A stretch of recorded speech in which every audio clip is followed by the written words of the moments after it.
of you. Yes, I am wishing this because there is a child in all of us. Yes, Deepa? Truly. Yes. Now, why have we assembled here today? You already got a message that it is to develop your communication skills. But why communication skills?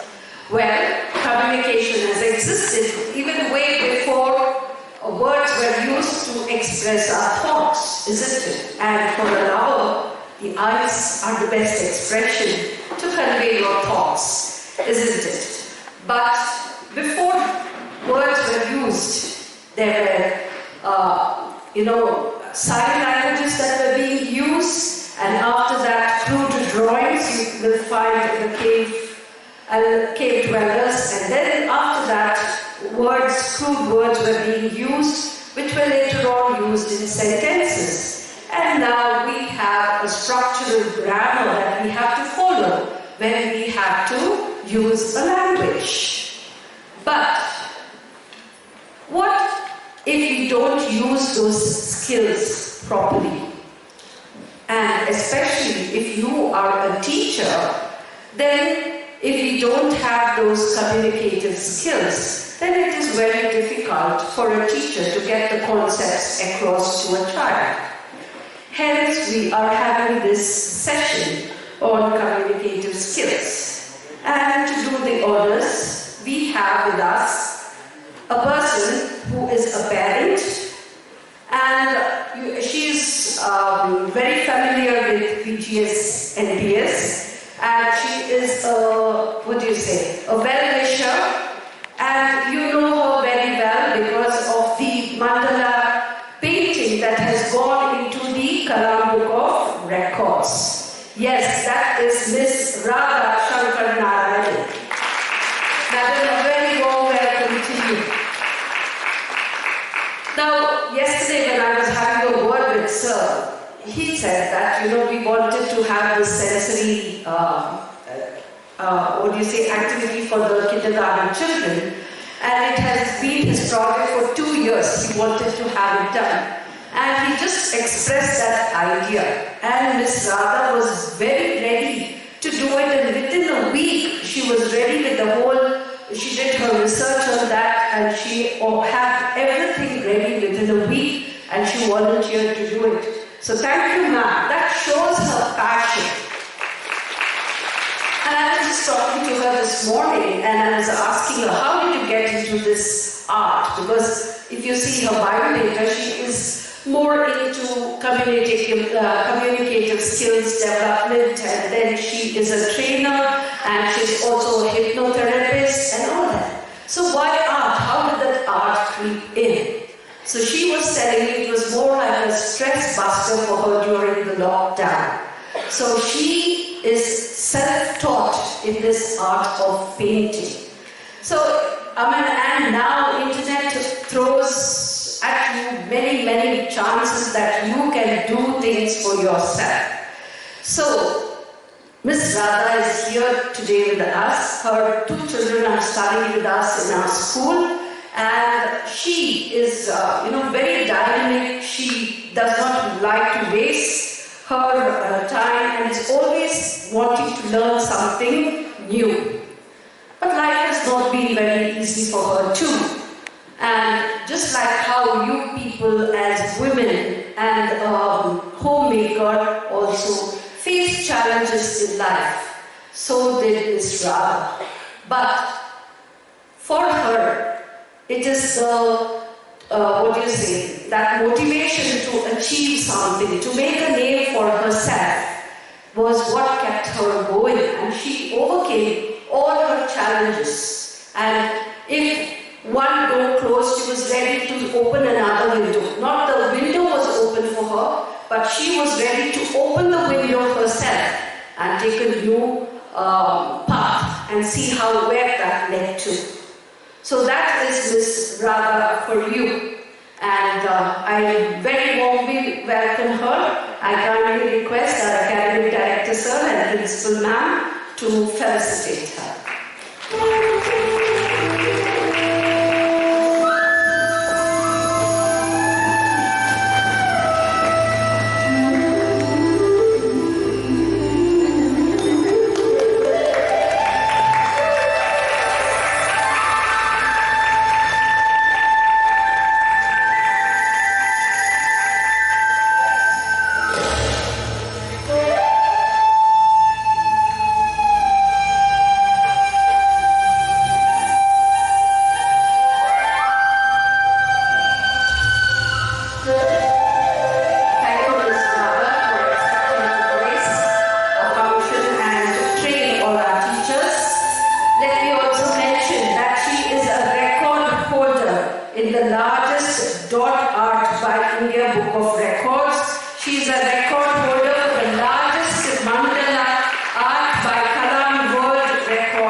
I would also like to welcome our academic director, sir, who notices such talents. He identifies talents in people, those who are passionate towards things, and he would always like them to come and share it with our teachers. So I thank our academic director, sir, for bringing Ms Radha over here. A warm welcome to our principal, ma'am, our vice principal, Ms Savitha, ma'am, headmistress, ma'am, and all my dear friends. And without any further delay, I request Ms Radha to take over. Thank you. I don't know what to talk when I see all of you. Okay, so yesterday I was talking to my children. See, Reddy sir had invited me to deliver a lecture to your teachers. To my teachers, I asked both of them to come and read your record. I said, oh no, my teachers will be there, I won't come. So both of them decided to sleep till 10 o'clock. They haven't even woken up until I get home. I just stay very close by. Okay, so the purpose I'm here is to not to teach you anything. You are already teachers. I'm not here to teach you anything. But of course, I would like to share my experiences, and I'm sure some of them would certainly be of some help to you. So it's like, okay, you know about me, you know my name and all that. Basically, I'm a banking graduate, my dad wanted me to work for a bank. So for him, according to him, working for a bank means earning a lot of money and then living a comfortable life. And then I was doing my Bachelor of Bank Management. Why I chose bank management was, everybody was choosing BCom, some different studies, some common studies. I wanted to do something new. So I just took bank management. So my dad was very proud of my decision. So little did he know that I'm never going to work for a bank. For completing my graduation, it was necessary that I should do internship with the bank for 2 months. So it was in, I was at Chennai at that time. So it was Indian Overseas Bank, Mylapore branch, where my dad's friend was a bank manager, and so he left me there. So there was no computers that time, the branch was not automated.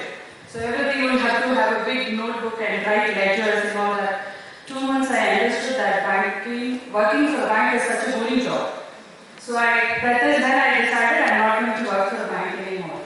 And I need to get the internship letter from the manager. So when I took the letter, I told him, until I'm not going to work for the bank throughout my lifetime. So thank you so much for giving me this internship opportunity.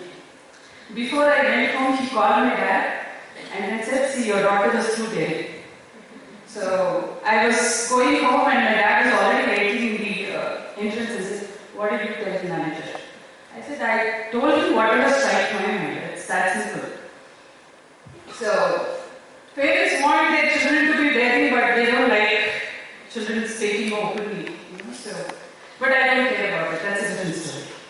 So right from the beginning, the opinion about me with regard to my parents always say, this girl is very talkative, very adamant.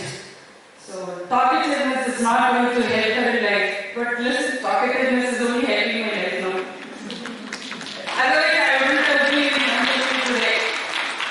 And when I was like, what are you planning to do in life? I said, life, I haven't even thought about it. He said, why don't you write BSRP exams? Appa, I failed. I told him. That I failed. I said, okay, you first at least go and write. My parents were suspecting me that I will intentionally mark wrong answers. I said, I will not definitely do that. But I have not prepared myself to succeed. So I am definitely going to fail. I wrote the exams, as expected, I failed also, and I was happy about the outcome. So my dad was like, I least realized how much of worries I would have given to my parents at that point of time. All they wanted is me to succeed, to study well, to go for a job, to earn a living, to live on my own. That is what they actually expected. But I at least understood all that at that point of time. Now my children are doing the same thing to me. So now I understand it. So my elder, Monday board exams, and he told me today, don't make me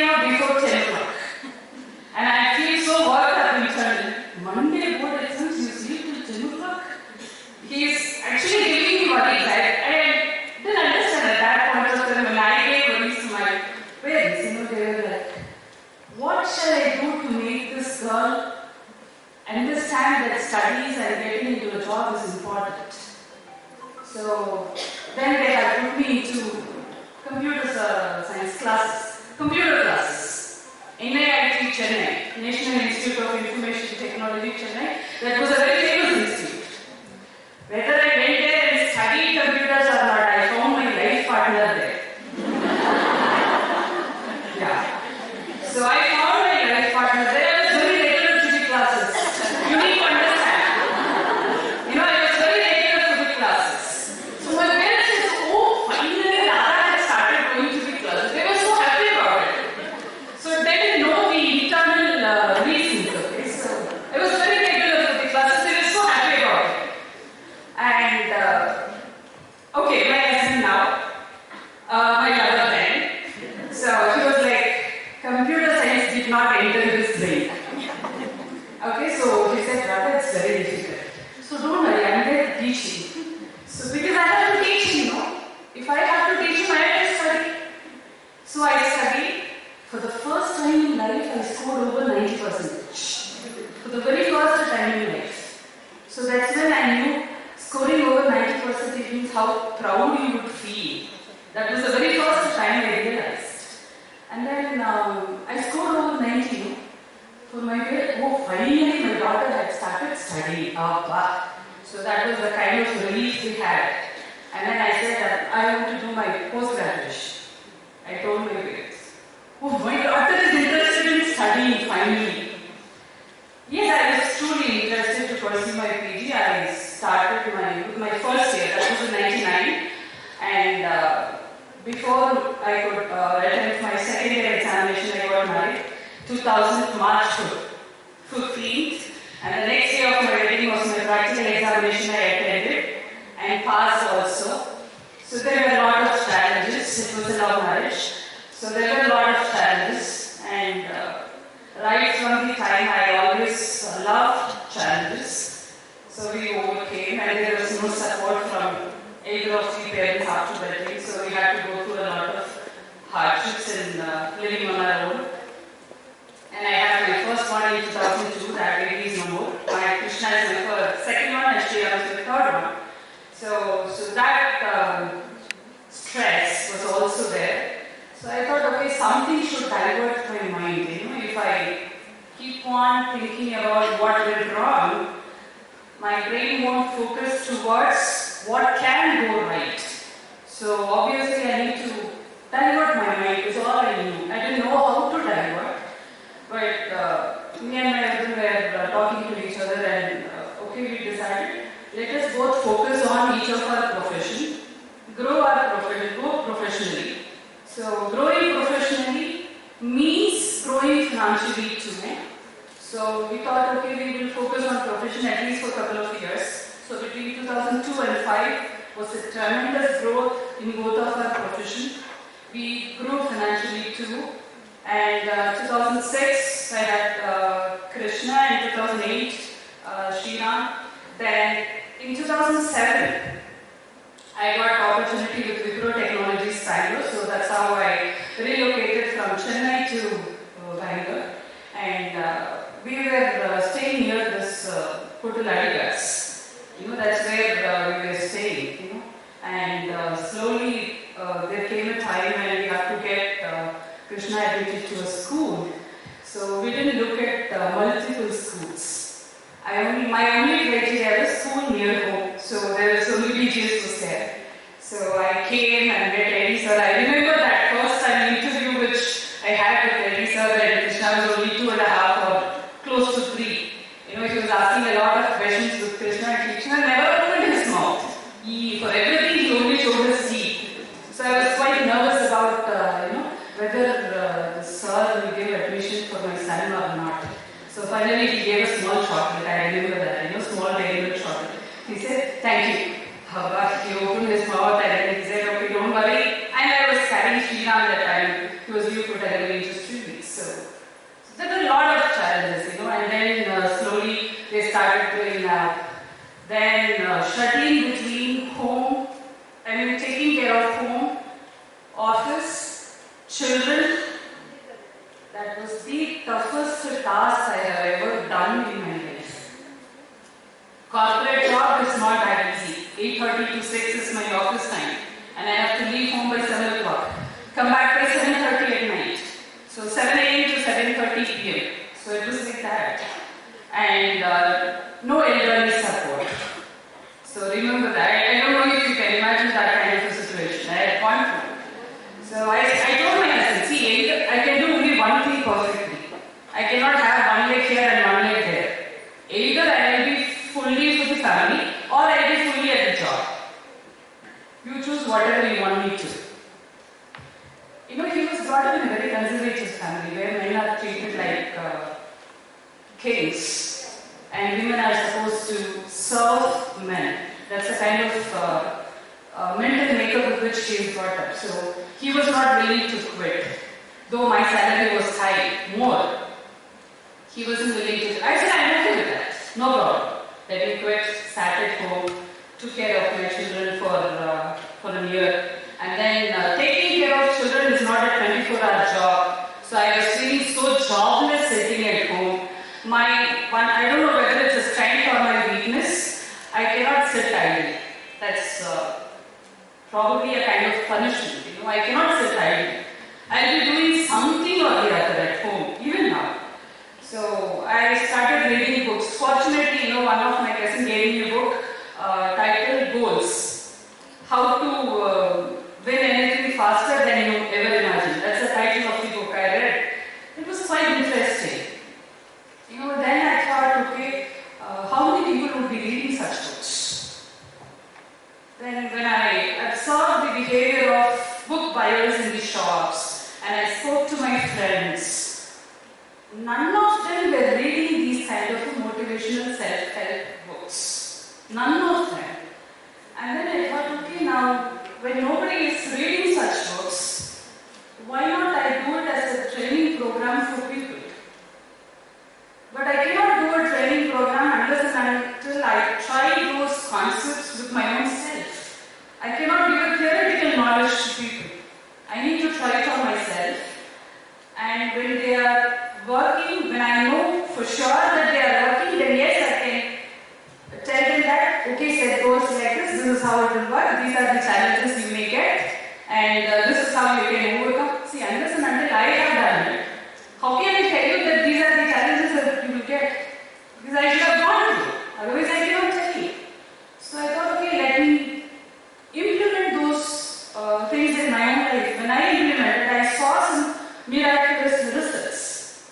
That is when I was very sure of doing these as a training program. Then yes, I have a lot of friends right from the beginning.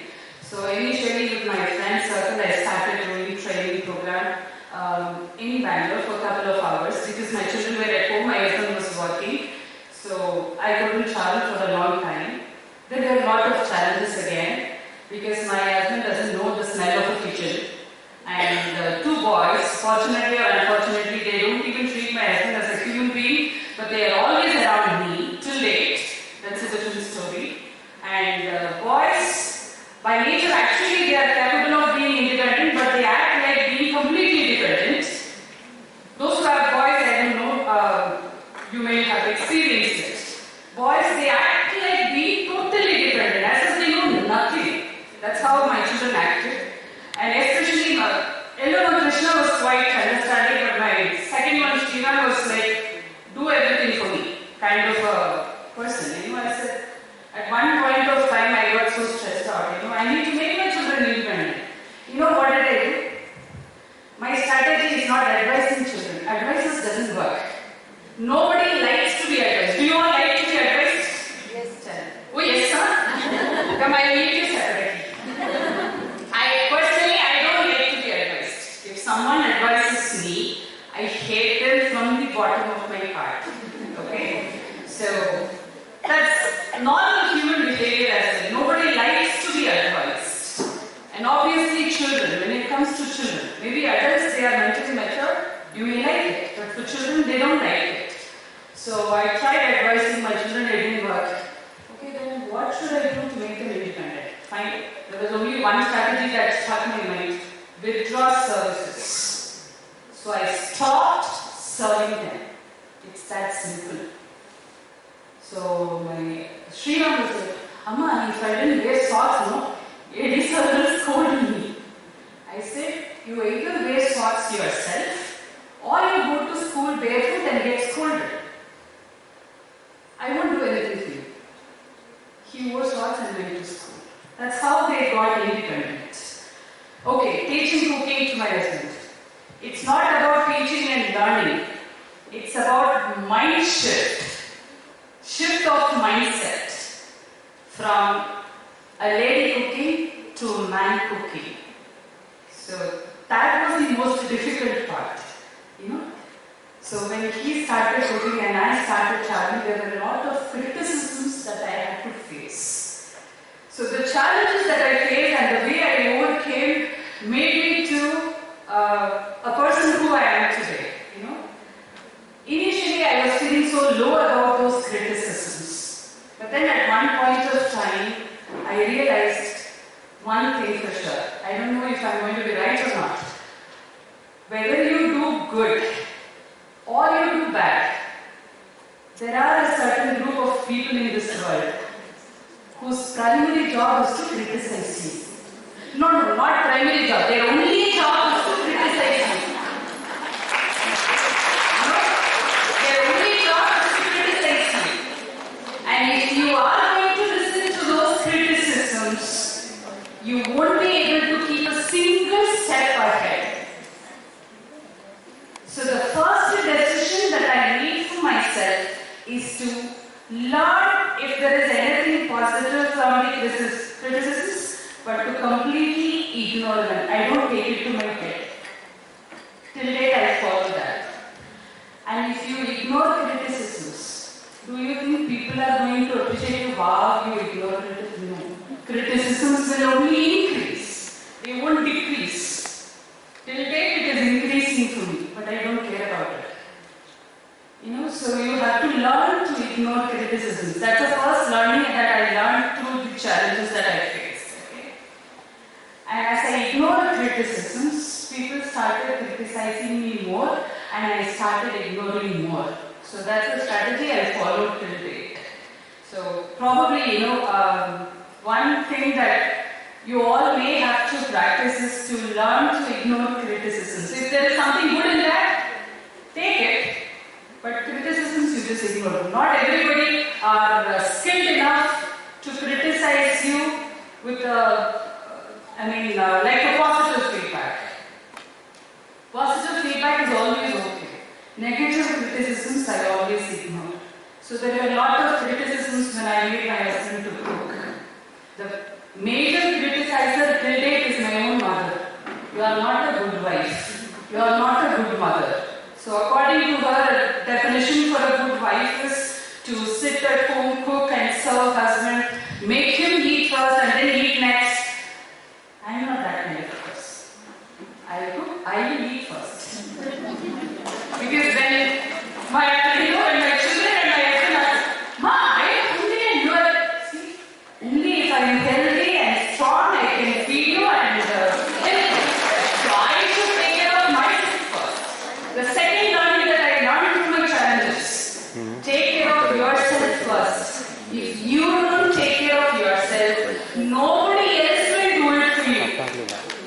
Nobody else will do it for you. That's the second thing that I learned. Okay? And okay, he started cooking. I want my kitchen to be sparkling all the time. Spotless. Okay? And you should know, you imagine the difference between a woman maintaining the kitchen and a man maintaining the kitchen. Now I know how my kitchen will look like when I go after 3 hours. Breakfast is going to do, and lunch also will do. I know how my kitchen will look like. I need to spend at least half an hour to bring it back to normal. No, that's my definition of normal. For me, it is already normal. You know, so I was like, I didn't like, you know, I always had seen my kitchen spotless.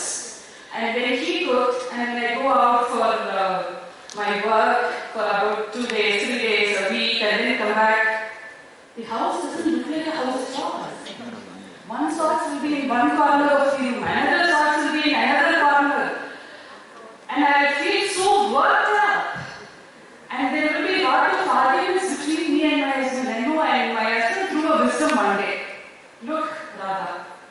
can only help you. I cannot fit into your definition of maintaining a clean home. I can certainly feed children. I can send them to school. I can make sure when they are back home they have something to eat. They'll sleep peacefully. This is all I can do. If you expect kitchen to be spotless, like how you maintain, you don't expect me to get a kitchen. And that made a lot of sense to me. I cannot expect the same kind of a perfection with everybody. And the next lesson that I learned is accept people as they are. Not for their happiness, but for your own peace of mind. That's how it is. I need to accept people as they are. So that was not easy, That was very tough. So whenever I'm at home, I don't allow anybody in kitchen. So even now, when I start cooking something, when my children are, whatever my children ask, Krishna will come and ask, Mama, do I have to help you anything with? I said, you don't enter the kitchen, that's the best help that you can do. So stay out of kitchen. I don't want anybody. Only, see, when I need help, I need to ask for help. I'm that much, knowledgeable enough. When I need help, I ask you. So I started reading books, started doing training programs, made these people independent. Okay, fine then. When I started doing training programs, I thought people are going to applaud right from the beginning and say, Radha, wow, you are doing a wonderful job. But trust me, that did not happen. When right at the beginning, I didn't start doing training programs for students. Straight away I entered corporate. I did corporate training, where people are 10 years, 15 years older than me. I did that 10 years back. Now I'm 44. 10 years back I was only 24. And then the people whom I addressed at that point of time were 45 plus. So they had a lot of egoistic issues. Who is this girl, little girl? According to them, I look like a little girl. So who is this little girl to come in front of me and teach me something about communication skills and about presentation skills? Who is she to teach me about goal setting? Who is she to teach me about how to achieve goals, how to manage time? Who is this girl to come and teach me? So there are a lot of egoistic issues. I had no problem, but participants did have a lot of problems. And I knew two things. One, I didn't know how to talk so that they will accept. I work on a principle, the meaning of my communication is the response I get. So if I say something and you feel so angry about it, the problem is not with you, the problem is with me. I have not communicated the way you don't feel angry about it. So I always say this to people, the meaning of your communication is the response that you get. So I got a different response from them, but I didn't know how to communicate with them. So what can help me to communicate better with these people? I had absolutely no idea. But I only knew that, at that moment I had to change the target segment. The kind of participants that I had to face. So I shifted from doing corporate programs to doing training programs for students in colleges and schools. So I didn't do many programs for school students, but I did a lot of programs for college students. So I was at the age of 35, and the students that I faced was somewhere between 17 to 25. They were 10 years or 15 years younger to me. So I was comfortable and participants were also comfortable. And later I understood it was my own discomfort of addressing the elderly people that caused a lot of problems for myself. It was not the problems with the participants. It was the problem with my own mindset. I understood that very late. Not initially. I understood that very late. So, younger to me means, okay, I assumed some authoritative power, okay. So I was quite comfortable. So when I am comfortable, obviously people in front of me were also comfortable. So that's how I started doing training programs. I did a lot of mistakes. I cannot tell you what kind of mistakes I made. They were all completely blind mistakes. I have done a lot of mistakes.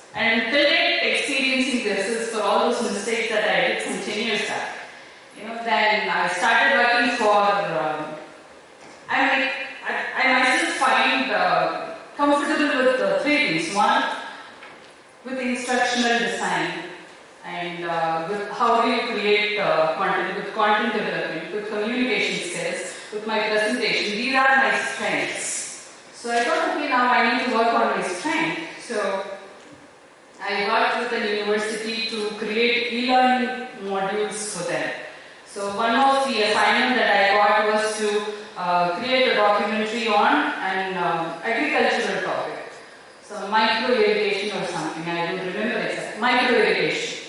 Little did I know about micro irrigation. I don't know. If it is science, my entire body shivers. I don't know why. That's how it is. So I obviously need the help of some agriculture expert for me to create a documentary on micro irrigation. So I went to Tamil Nadu Agricultural University. I had to work with them for 2 weeks and then create that documentary, and then I had to submit it to the Vice Chancellor of that institution for approval, and then I had to submit it to the client. So when I met the Vice Chancellor of that institution, I said, your institution is not okay. There are a lot of loopholes in the departments that you are running. I didn't know what kind of a role is Vice Chancellor, how high is that role. I had no idea. I just spoke as if someone of my age is sitting in front of me, and I just spoke to him. He was like, you observed it in just 15 days. I said, yes. Okay, then you need to, I'm going to bring you to our system. So that's when I got connected with all agricultural universities of the entire country, and then I kept traveling to all agricultural universities, did a lot of training programs, and yes, and Shivani ma'am was asking me a question. How come art? I'm not an artist from my childhood, I will tell you that. You know, this lockdown, I told you right at the beginning, punishment for me means sitting idle. And lockdown I had no job because I was traveling and doing training programs, so there is no scope for travels. I had to sit at home. I felt worthless. So stress, irritating, you name any negativity that was there in my mind. And the relationship with me and my husband and my children were not okay for a couple of months. I was so angry at them. For no reason I was shouting at them. And then I thought, okay, no, this is not how a home should be, I should teach.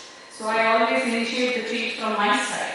So I started, let me do something that will engage me without worrying about anything. So that's how I started with embroidery and then slowly moved on to drawing, painting, and then to all that I am doing today. So that's how I am in front of you today.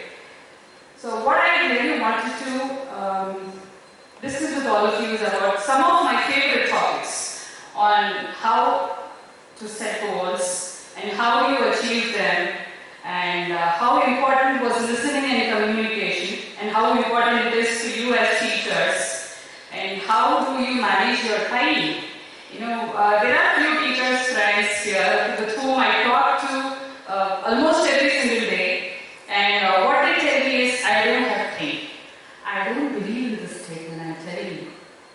For all that you prioritize, you have time. For all that you don't prioritize, you have excuses. It's that simple. There is nothing called no time. It's only about priorities. Yesterday I didn't have time to do this 3 hours talk, but today I have. It's all about the priority. Yesterday I didn't prioritize, today I prioritized. So if you look at it about what things you do and what things you don't do in your life, everyday life, it's all about your priorities. So if you had not been asked to come here today between 9:30 and 12:30, you would have been doing something else. Today you prioritized being here. So that's why you are here. Otherwise you would have been doing something else. So it's all about priorities. So we'll talk about it. And some of the mistakes, terrible mistakes that I have done to improve my presentation skills, I would certainly share them with you. So before talking about all these, there are two things. How many of you here feel that your students don't listen to your instructions properly? How many of you feel here? How many of you feel that your students don't completely listen to your instructions? Most of you? Okay. Let's have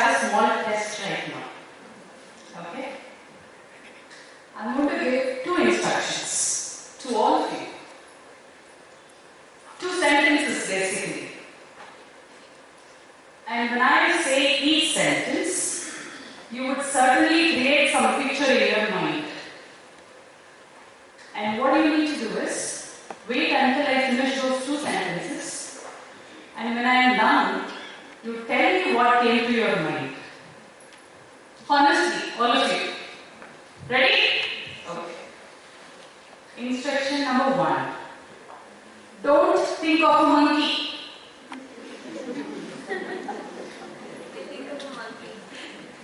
I said, don't think of a monkey. Instruction number 2. Listen carefully, okay? All of you are teachers. Second instruction. Please don't think of an elephant.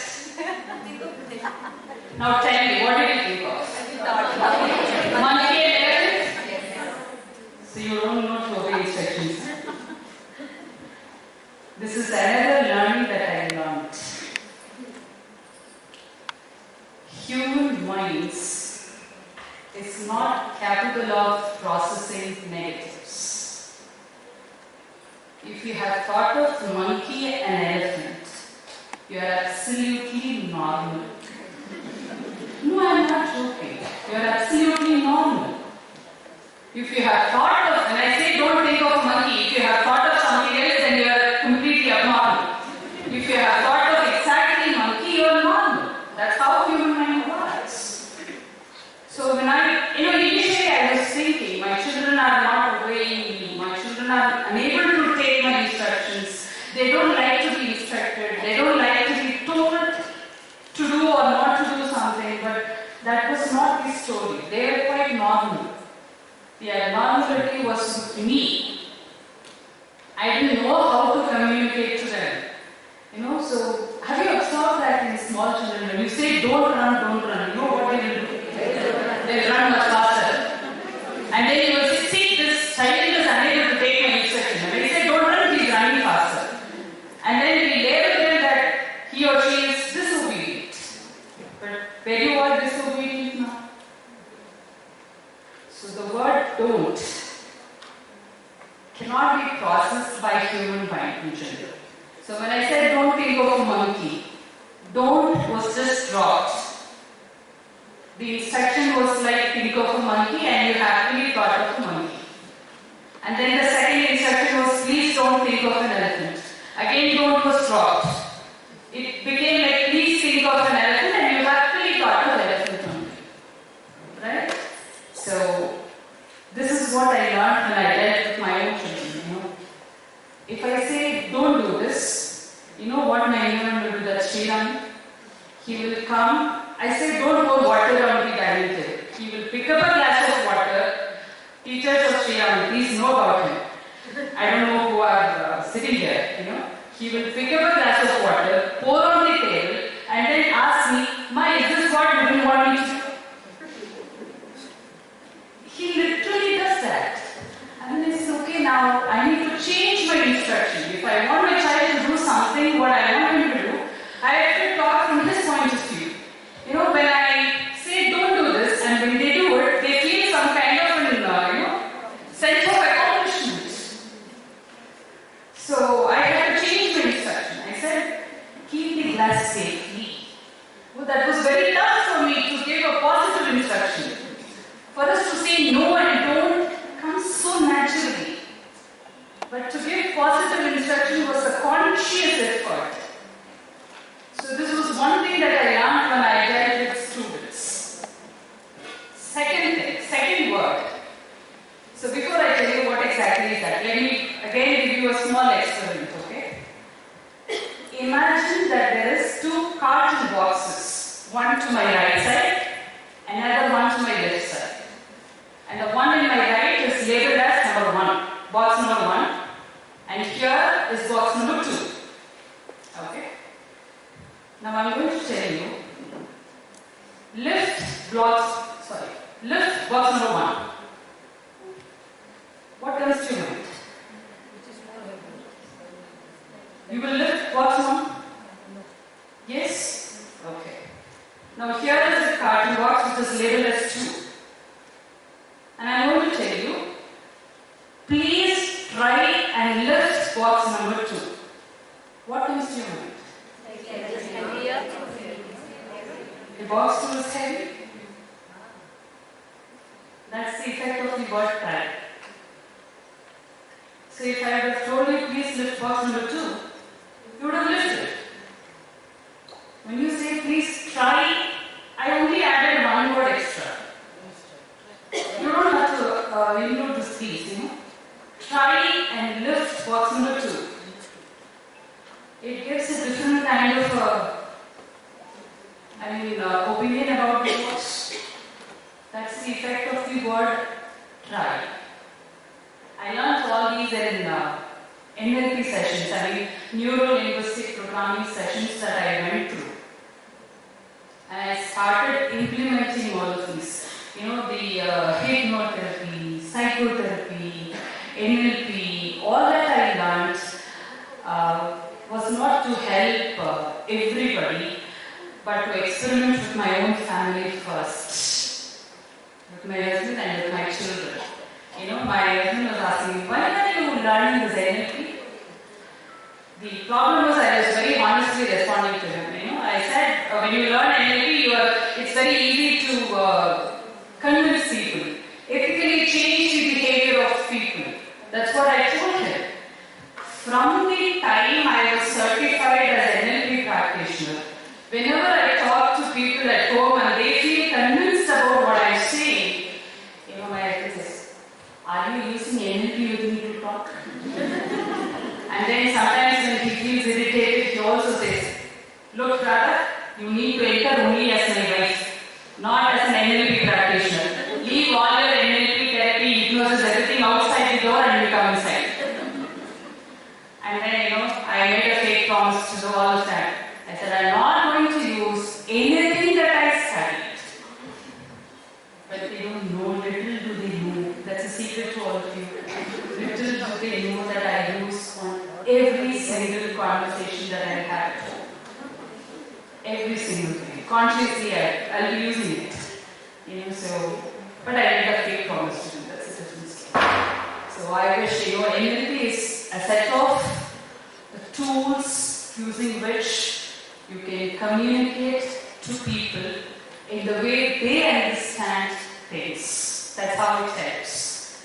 Now, when it comes to how did I learn NLP, how did I learn hypnotherapy, how did I learn this psychotherapy, and all that I do is all I would attribute to the goal setting. I set goals. How many of you have goals in your mind? Tell me.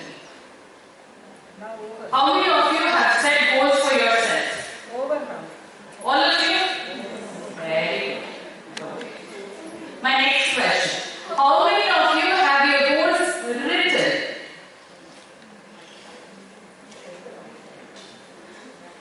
Speaking. Only 5 of you. Very good. At least 5. Okay. Now my next question is only to the 5 of you who raise your hands now. Where have you written? Notebook. That's not accepted. Rejected. Okay, the 4 of you who raise your hands. This side. Do you know where it is at this moment? Okay. Do you look at it every day? No, most of it. Okay. That's fine. Okay. The fact is, for all those people who have goals only in your mind, I don't know if you will agree to this fact or not. A goal only in your mind is as good as no goal at all. It doesn't work. It just doesn't work. The reason is we tend to postpone the tasks. We tend to postpone. That's the normal human behavior. Nothing abnormal about you. We tend to postpone the tasks. Let me tell you for an example. To this Limca book of records, had I submitted my evidences a month before, I would have gotten results now. Because the cut-off date for 2022 book of records was 31st of May 2021. But I submitted on 28th of June 2021. So now they are going to take me for the book of records of 2023. I have to wait for a year now, just because I delayed it by a month. So I have done everything, all mistakes. So we tend to postpone the task if the goal is only in my mind. I had this goal only in my mind. The moment I had put them in writing, one of my friends said, "Hey, you were trying to attend the Limca book of records. What happened to that?" I said, "Yes, thinking about it. He said, you are a trainer, no? If you keep thinking about it, don't you know it is not going to happen? I said, yeah, you're right. And then, the next comment he gave me was like, you have become like a politician who only talks but no action. I was speechless at that moment. I said, actually, you're right. No, he was right. I didn't take action because it was only in my mind. But the moment I had put them in writing, I knew what I had to do to make it happen. So one by one, everything happened, and within a month I was able to completely finish it as well. So the point here is, if you have those only in your mind, please put them in writing today. Maybe after going home today. Please put them in writing and then keep it in a place which is prominently seen at your home. And when you write your goal and stick it at your home, you don't expect your family members to say, wow, you're something amazing, you're setting goals, you don't expect all those appreciations from your family members. Let me tell you what I did. I had my goal, I wrote it in a big bold letters, and then stuck it in a place which I will see quite often, and then people will like, a goal, you've written, you're going to achieve. That's what they said. But I don't care about all that. It's my goal. This is what I do. I have a list of 10 goals. I have written it in a sheet of paper. This is exactly what I personally do. Soon after I get up in the morning, of course my morning routine work that I do, and after that I look at that sheet of paper where I have written my goals. So the kind of benefit that I personally get is, I am reminded of what is important to me and what is not important to me. What should I focus on, what should I ignore? What are the things that I need to accomplish that particular day? How much time would it require? When should I schedule it? So all these things starts going on in my mind. So my mind gets more productive. That's the kind of benefit that I get when I look at my goals early in the morning. And I do it every single day. I did today morning too. So please go ahead and write your goals in a sheet of paper. And I do two things with my written goals. One is I look at it in the morning to remind myself about what my goals are, what are important to me, what should I be doing, what should I ignore, what is useful that I do, what is waste if at all I attempt. So I remind myself about all that. From unconscious memory, it comes to my conscious memory. So that's the most important benefit that you get out of writing your goals and looking at it early in the morning. And please do that. And before going to sleep also I look at it. I don't know how many of you believe this or know about it. Conscious mind and subconscious mind. I'm sure most of you have heard of it at least. The last thought that you think with intense emotions, whether positive or negative, will come true faster. Have you heard, I don't know if you have experienced this, anything that you keep thinking in your mind that it should not happen, happens much faster. Have you experienced? Very recently, one of my friend, very close friend, have been for about 20 years, had COVID, and unfortunately I was thinking he should not be succumbed to this COVID and other things, but unfortunately he passed away. So I was like, I am teaching this entire world to think positively, then why did I think like this? Okay, fine, it's not only because of me thinking that he's no more now, that's a different story. However, I could have thought positively. The intense emotions has power to bring anything true, whether positive or negative.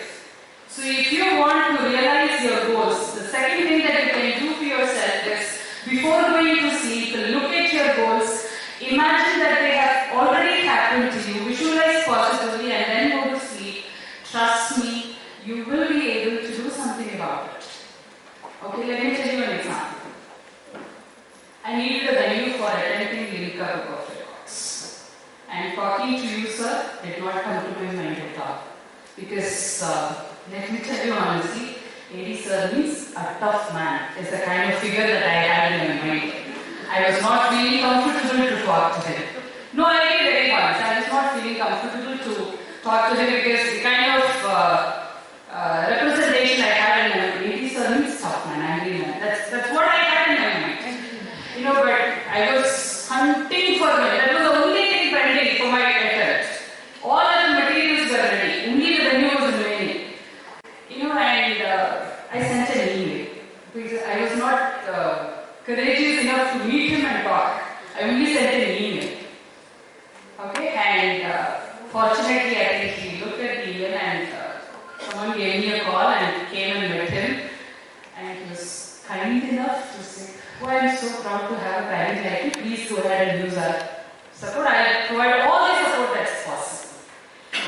You know, the reason why I'm telling you is, the previous night before going to sleep, I was only imagining this as if a big space where I have spread my huge canvas, painting and all that is what I visualized and went to sleep.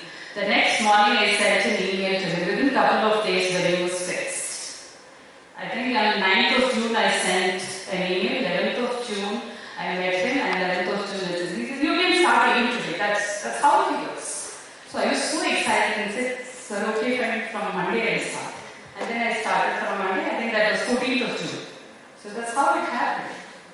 So the point here that I'm trying, the emotions, the positive emotions that I had toward that particular goal was so intense that it happened immediately. So when it happens to me, it will happen to you as well. So if you want to realize your goals, write them. Look at them once in the morning, look at them once at night. Okay, and I do goal setting as a workshop to a lot of people, There are people who set goals like this. Most of the adults. I don't want to be begging people for money. Fair enough, nobody wants to beg anyone for money. That's a different story. What exactly that means? You want to be self-sufficient financially? That's all it means, right? Yes. And just imagine this, okay? There is a sentence in your notebook that reads, "I don't want to beg people for money." What comes to your mind immediately? As if you are asking people for money. When you read something that says, "I don't want to beg people for money," can you imagine living a luxurious age in such a big bungalow with a luxurious car, this, that, everything that is... You cannot imagine that way. And what happens is, when you imagine something, as if you are begging people for money, that's an intense negative emotions. And trust me, you will attract to be the same situation again and again and again in your life. So the way I need to write goals must change. That's what I first understood, what was my goal? I don't want to be rejected by educational institutions when I ask them for an opportunity. This was my goal. So what came to my mind? I go talk to the concerned people. They say, "There's a fellow, please go." That's what will come to my mind naturally, And that's exactly what happened too. Then I changed. I want to be given opportunity. I just changed. This is the way I evolved with my way I set goals. I want to be accepted by educational institutions, to be given opportunity to talk to them. Then slowly, yes. So the important thing is 3 criteria when you write your goals. Number 1, be crystal clear about what you want. What is that exactly you want? Write that. Second, why do you want it? Fine. If your goal is, "I want to be rich," why do you want to be rich? You need to identify the reasons and write them down. Why should you identify the reasons and write them down? That's very simple. That will only motivate you to take action. If you have not identified the reasons, you won't be motivated, driven to take action at all. The written goal will be as good as no goal. So identify what and identify why. Two important things. The third one is a SMART goal. Be very specific. What do you mean by rich? For a person who is completely homeless on the road, who is living on the street, richness is different. For you, the richness would be different. If I ask you, all of you, to define what exactly is richness, each and every one of you will give me a completely different definition. So what is richness to you? Be very specific about it. Specific goals. S for being specific, M for being measurable. Measurable means you should be able to keep check on your progress. You should be able to measure your progress. And A, is it achievable for you? R, is it relevant to your life? And T, time bound. When do you want to be rich? Tomorrow? It's not going to happen. Give any goal of yours a decent amount of time. A decent amount of time. I wanted to get into business as well. When I applied, they happily rejected my application and sent C, saying that Mandala Art is very subjective in nature. We don't have people to evaluate, so we are not going to accept your application. Happily, they rejected and sent me back. So now I understood how not to write an application to things. I'm going to write, but not this year. Next year, I'll definitely apply. Until I get it, I'm not going to be a consideration study. So there should be a time bound. That's a kind of habit that I have. When I fix my mind onto something, until I get it, I don't leave it. Let anything come in between. I don't care about it. Until I get it, I'll keep trying. And with every trial, I'll understand how not to do it and then not repeat it the next time. That's how I improve. Improvement doesn't come overnight. It comes over a period of time. See, these are all some simple learnings that I have learned over a period of time. So goal setting is what I have completely understood. So, set goals. Be very clear about what you want. Be very, very clear about why do you want it. And then very specific about when do you want it. What, why, and when. These three things are extremely super important. Okay. And then when it comes to goal setting, another thing that I also care about is how do you represent it mentally. Let's say for an example, you want to be a great public speaker. Just for an example, I don't know what exactly is your goal, that's a different story. And when you think about public speaking, how do you feel about it? I think about public speaking, but how do you feel about it? Do you feel so scared? Do you feel so stressed for preparing for the public speaking? Do you feel, oh my God, what if I make a mistake and others will make fun of me? Do you think about it? Or do you feel very happy, excited, and proud of giving a public speech? And do you feel that you will be appreciated after you have given a speech? How exactly do you feel? If you feel happy, proud, and excited about it, chances are really high that you will work towards improving your public speaking skills. But if you always feel that fear, stress, and a fear for being criticized, chances are really high that you will keep postponing the action to be taken for public speaking. How do you represent your goals mentally makes a lot of difference in determining whether you will take action towards it or not take action towards it. How do you represent mentally? So the reasons why, one of the other reasons that I was so excited to address teachers is, in many of these schools, I don't know whether they teach life skills. There is an Olympiad. Do you all know that there is an International Olympiad for Life Skills also? ILSO, International Life Skills Olympiad. Are you aware? No. That's how it is. There is International Life Skills Olympiad, and I enroll my children every year. Whether they like it or they don't like it, that's a different story. I make him write. It's in December. It's never happened in December. I think the registrations are open. I will share the link with all of you, probably sometime later. Please encourage your students to do it. Life skills, very, very important. I'm telling you, my computer science, which I studied in post-graduation, is actually not helping me survive now. And bank management is no way related to what I'm doing today. It's only the life skills that are helping me to survive right now. Whatever is your subject expertise, I'm not saying that's not useful at all. That would become more useful if you have life skills, is all I'm saying. So life skills, very, very important.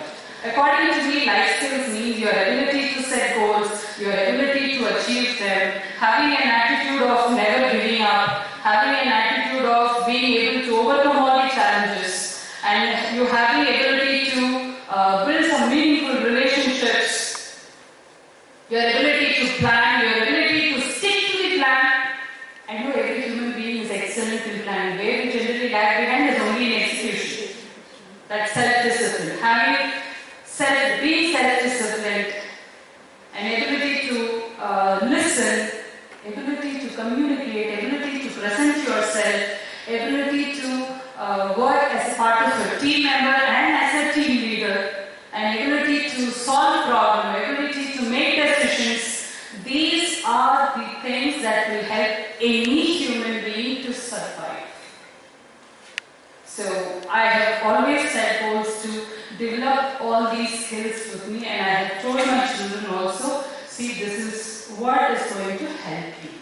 I of course tell them to study as well, but I don't pressurize them, because I always have a belief. The scorecard doesn't have anything to do with your life. Of course the scorecard is important. I'm not saying it is not important. It is important, but it is not all about life. There's something more to it. So ability to have all these skills is very important, and you will gain these skills only if you set goals to have those skills, otherwise you won't have. How many of you read books here? Any kind of books? Most all of you? Very good. No, I asked the next question. The next question is coming on its way to you. On its way to you. Okay? What kind of books do you read? All kind of books. Okay. Now, that's okay. All kind of books, all of you read. That's really good. Now, my next question is, okay, do you go to bookshops and buy books, or you just order online?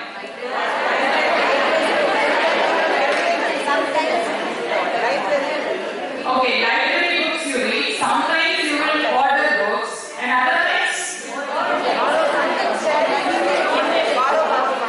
Okay, that's one of the...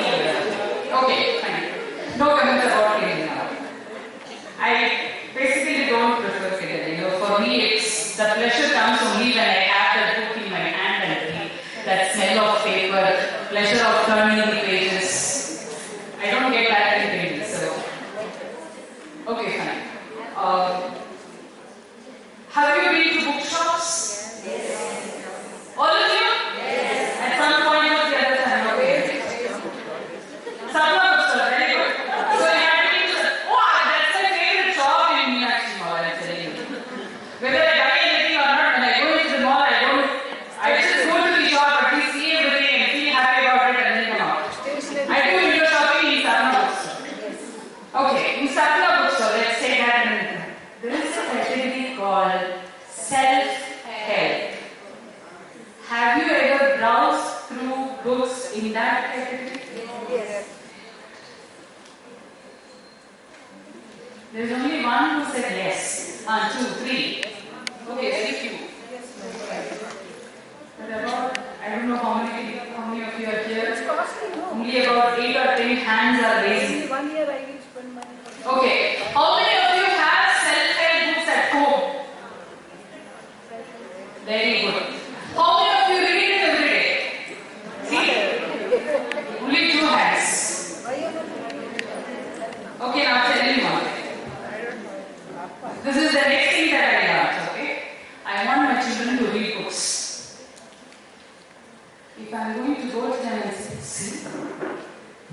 reading is very important.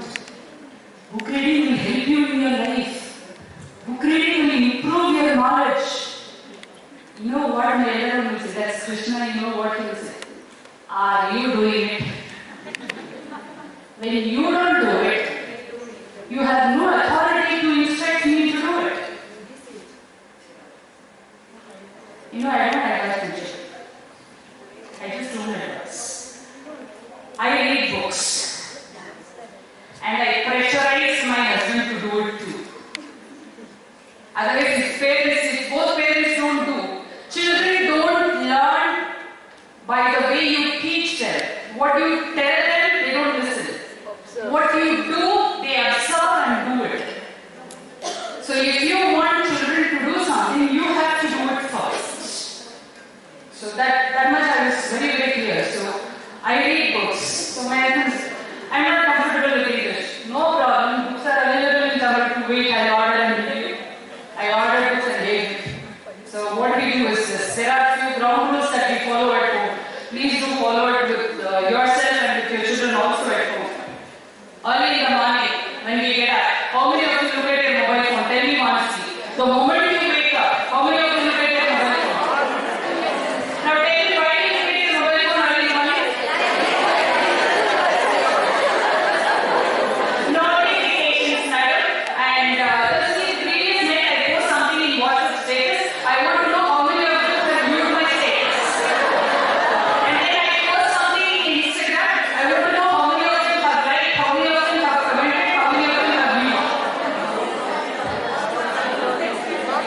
And another thing, I post something in a WhatsApp group that I'm part of. I want to know if the person who I'm expecting to respond have actually responded. If not responded morning, I have posted why have you not responded. There are people have told me, I'm not assuming things about people. People have told me that these are the things that they do. The reason why I'm talking about all this, these are time wasters early in the morning. There are some ground rules that we follow at home. Soon after we wake up, at least for 60 minutes, we don't touch mobile phone. We keep alarm to get up, and for switching off the alarm, it's only a fraction of a second. And after that, we don't touch mobile phone for an hour. My children actually don't like rules, but they have no option but to follow. Because we are following it. So they do follow. The second rule that we follow, no mobile phones on the dining table, no gadgets on the table. That's an eating time, it's a family time. So we don't bring gadgets to the table. The third rule that we follow is, just before going to sleep, no mobile phone, looking at YouTube, this, that, Netflix, whatever the streaming platforms. And to all you have, we don't have TV at home. We don't watch TV at all. There's no TV at home, then there is no point of watching TV. There's no TV at home. I just post it off. Not because I want my children to study, but I don't want them to watch screens for a long time. So we don't watch mobile phone for an hour before we have an established sleeping routine. 10 o'clock we go to sleep, and from 9 to 10, no mobile phones. We read books, sitting together. We read books for an hour and then go to sleep. Because I believe in this. There is something called mental recipe. I don't know if you all understand about it. I also do counseling, and there was one time a parent came with a 10th standard child. This happened some 3 years back, and said, Madam, my son is very highly potential, and he's not studying, his potential is not displayed, potential is not coming out in his marks. I know he's extremely potential, but he's not able to score marks. You have to counsel the child. I said, let the child stay outside for some time, I have to counsel the parents first. And the dad felt offended. Oh, no, why should I go through counseling? Am I mad or what? See, that's the kind of mental stigma that people have. You have to be mad to be counseled. No, you don't have to be. You don't have to be mad to be counseled. Okay, you can be as normal and still be counseled also.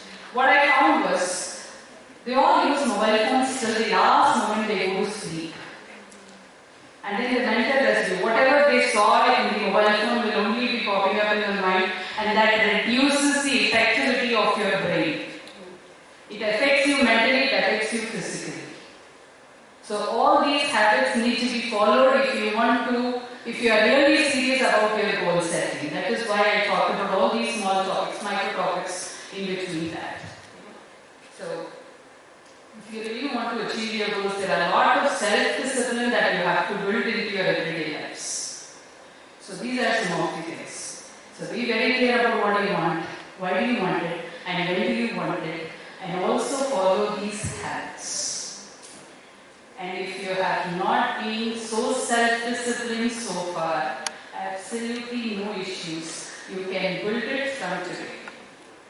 All you need to do is to take a very firm decision. Yes, from today I will do it. That is all you need to do at this moment. Nothing else is required. So this is what I generally tell my students. I don't know if I'm treating you as teachers or treating you as small children, but I'm only sharing what I really wanted to share, because these are some of the mistakes that I have done, and these are some of the corrective measures that I have implemented in my life, and some of the challenges that I have overcome and have seen results as well. No, because I don't have a watch, so I don't have a track of time. Okay. Right. So, about setting goals, these are some of the things that I really wanted all of you to know. And I interact with a lot of people, you know. I always very interested about whether they have set goals or not set goals. Most of them say, no, I don't have any specific goals. When I ask them why, you know, they give varieties of reasons. One, they have a lot of self-doubt. If I think really big, will I be able to achieve or not? A lot of self-doubt, you know, a lot of fear for thinking really big. And there was one person who gave me a weird answer, you know. God is here to help me, Radha. Why should I set goal and be very serious about it? Absolutely, God will help you, but only to those who are willing to help themselves. You need to keep your first step, yourself. And then yes, God will certainly help you. Now, if I expect PG school to come to me and say, Radha, you are trying to attend for Linga, no, I will give you anything. It's not going to happen. I need to keep the first step. I have to send an email, I have to express the need that I have to ask for help. Then yes, institution will be willing to help me back. But I cannot expect the institution to understand my need and come to me and help me. That's not going to happen. That will not happen with anybody. You have to take the first step, and then yes, probably God will help you to keep 10 more steps ahead. That's absolutely possible. So some of the weird answers I have received from people on this. And initially I didn't know the difference between the two terminologies. What are goals and what are objectives? I interchangeably used, but they are completely different. For example, you know, if I have to relate myself and tell you that goal is I want to get into Linga Book of Records. An objective is the kind of small actions that I need to take to make the goal happen. So the objectives are narrow in nature, smaller in nature, short term basically, and goals are broader and long term. That's the difference that I personally see about what is a goal and what is an objective.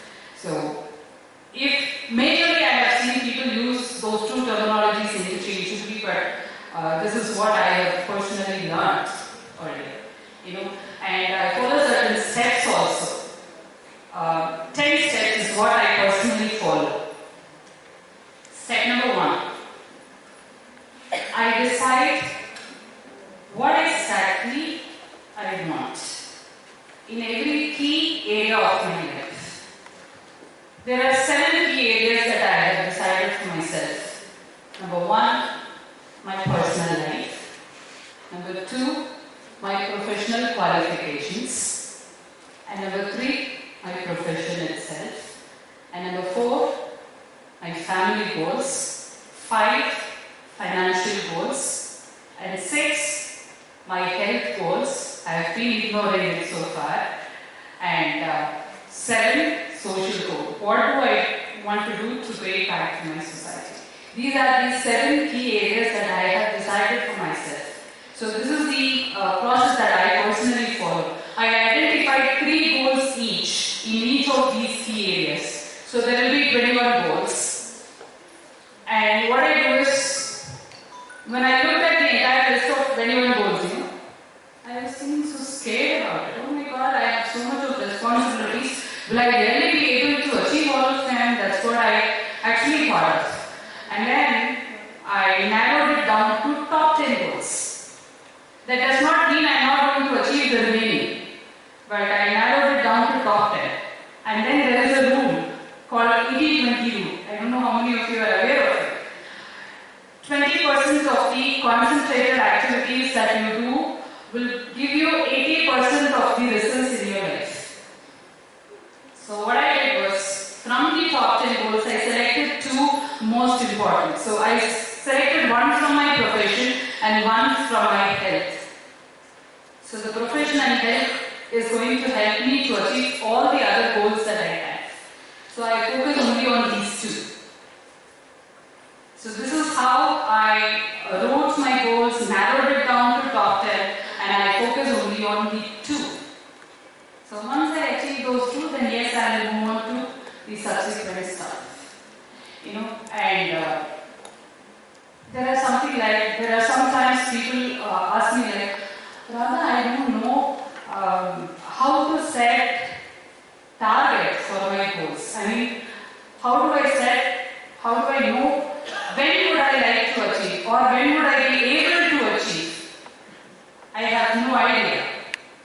And then I asked him, do you know what it takes? I mean, what are the milestones that you have to achieve your bigger goals? He said, yes, kind of yes. Calculate the time required for each of the milestones. Sum total of them is going to be the total amount of time that you require to achieve your bigger goal.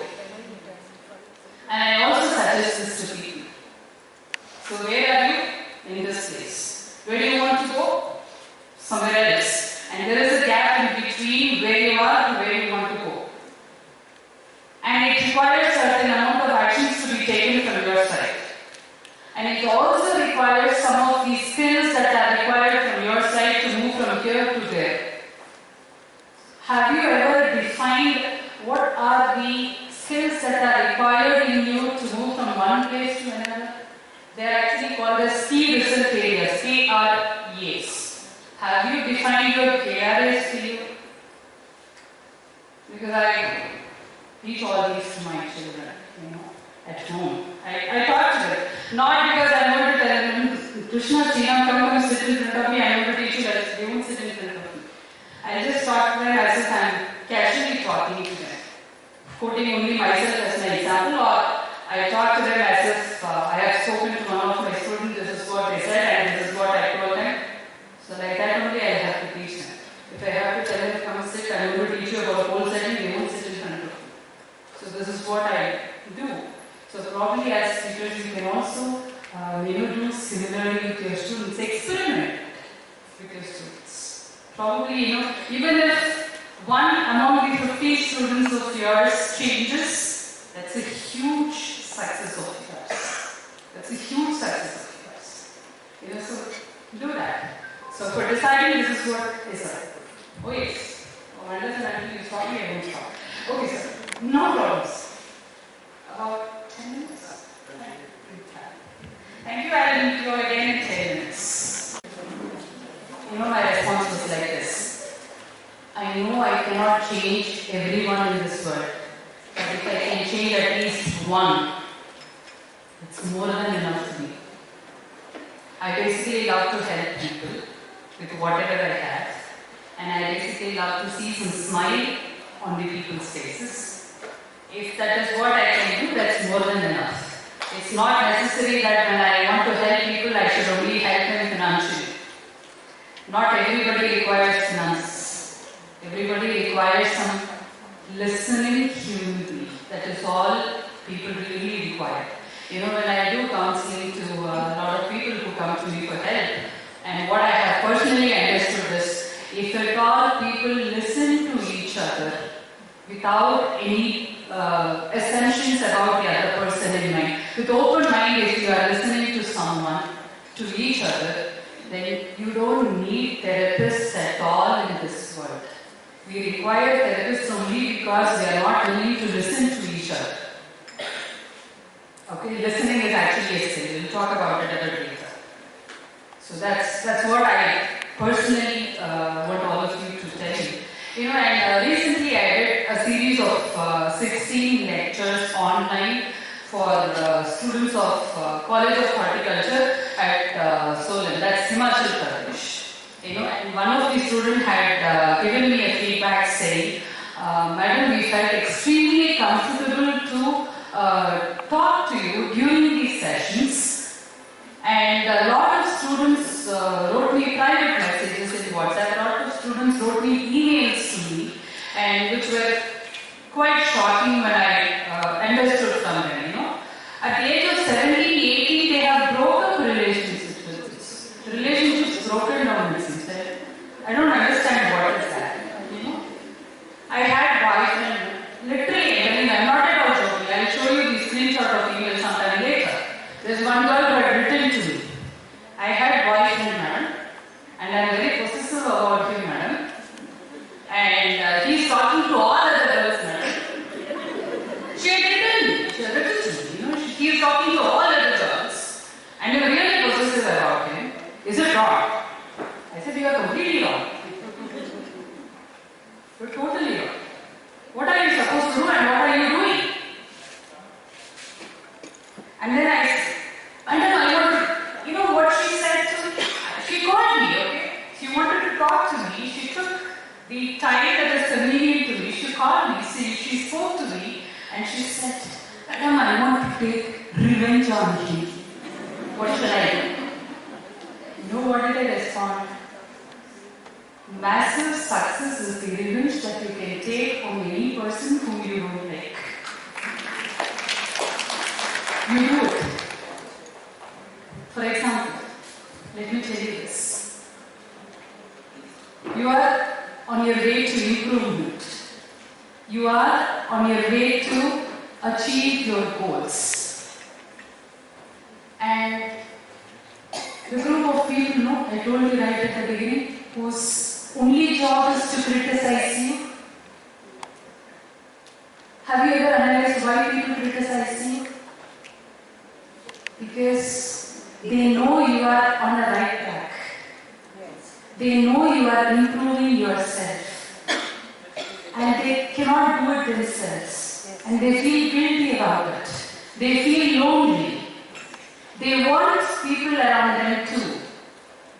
They feel they are completely alone. So what they do is, instead of those people take action and join our crowd, they will pull you out of the track and make you join their crowd. That's what they try to do. So when people really criticize, you don't have to look at them as something bad. You know, when you understand them, it's very easy not to hate people. So that's why people do it. It's basically as a defense mechanism that they criticize. So you don't have to look at all that. So what you can do is basically understand them and just keep going. And when you keep going, you don't expect someone to, oh, wonderful, excellent. The right people will automatically come into your life to help you. And don't ask me how will they come, tell me now. I have no idea. But there will be people coming into your life to help you. That's my personal experience. My family or my parents, my in-laws, they didn't help me to perform or attend to all these efforts. I have a set of my friends. They understand my silence. You know, I'm basically very talkative.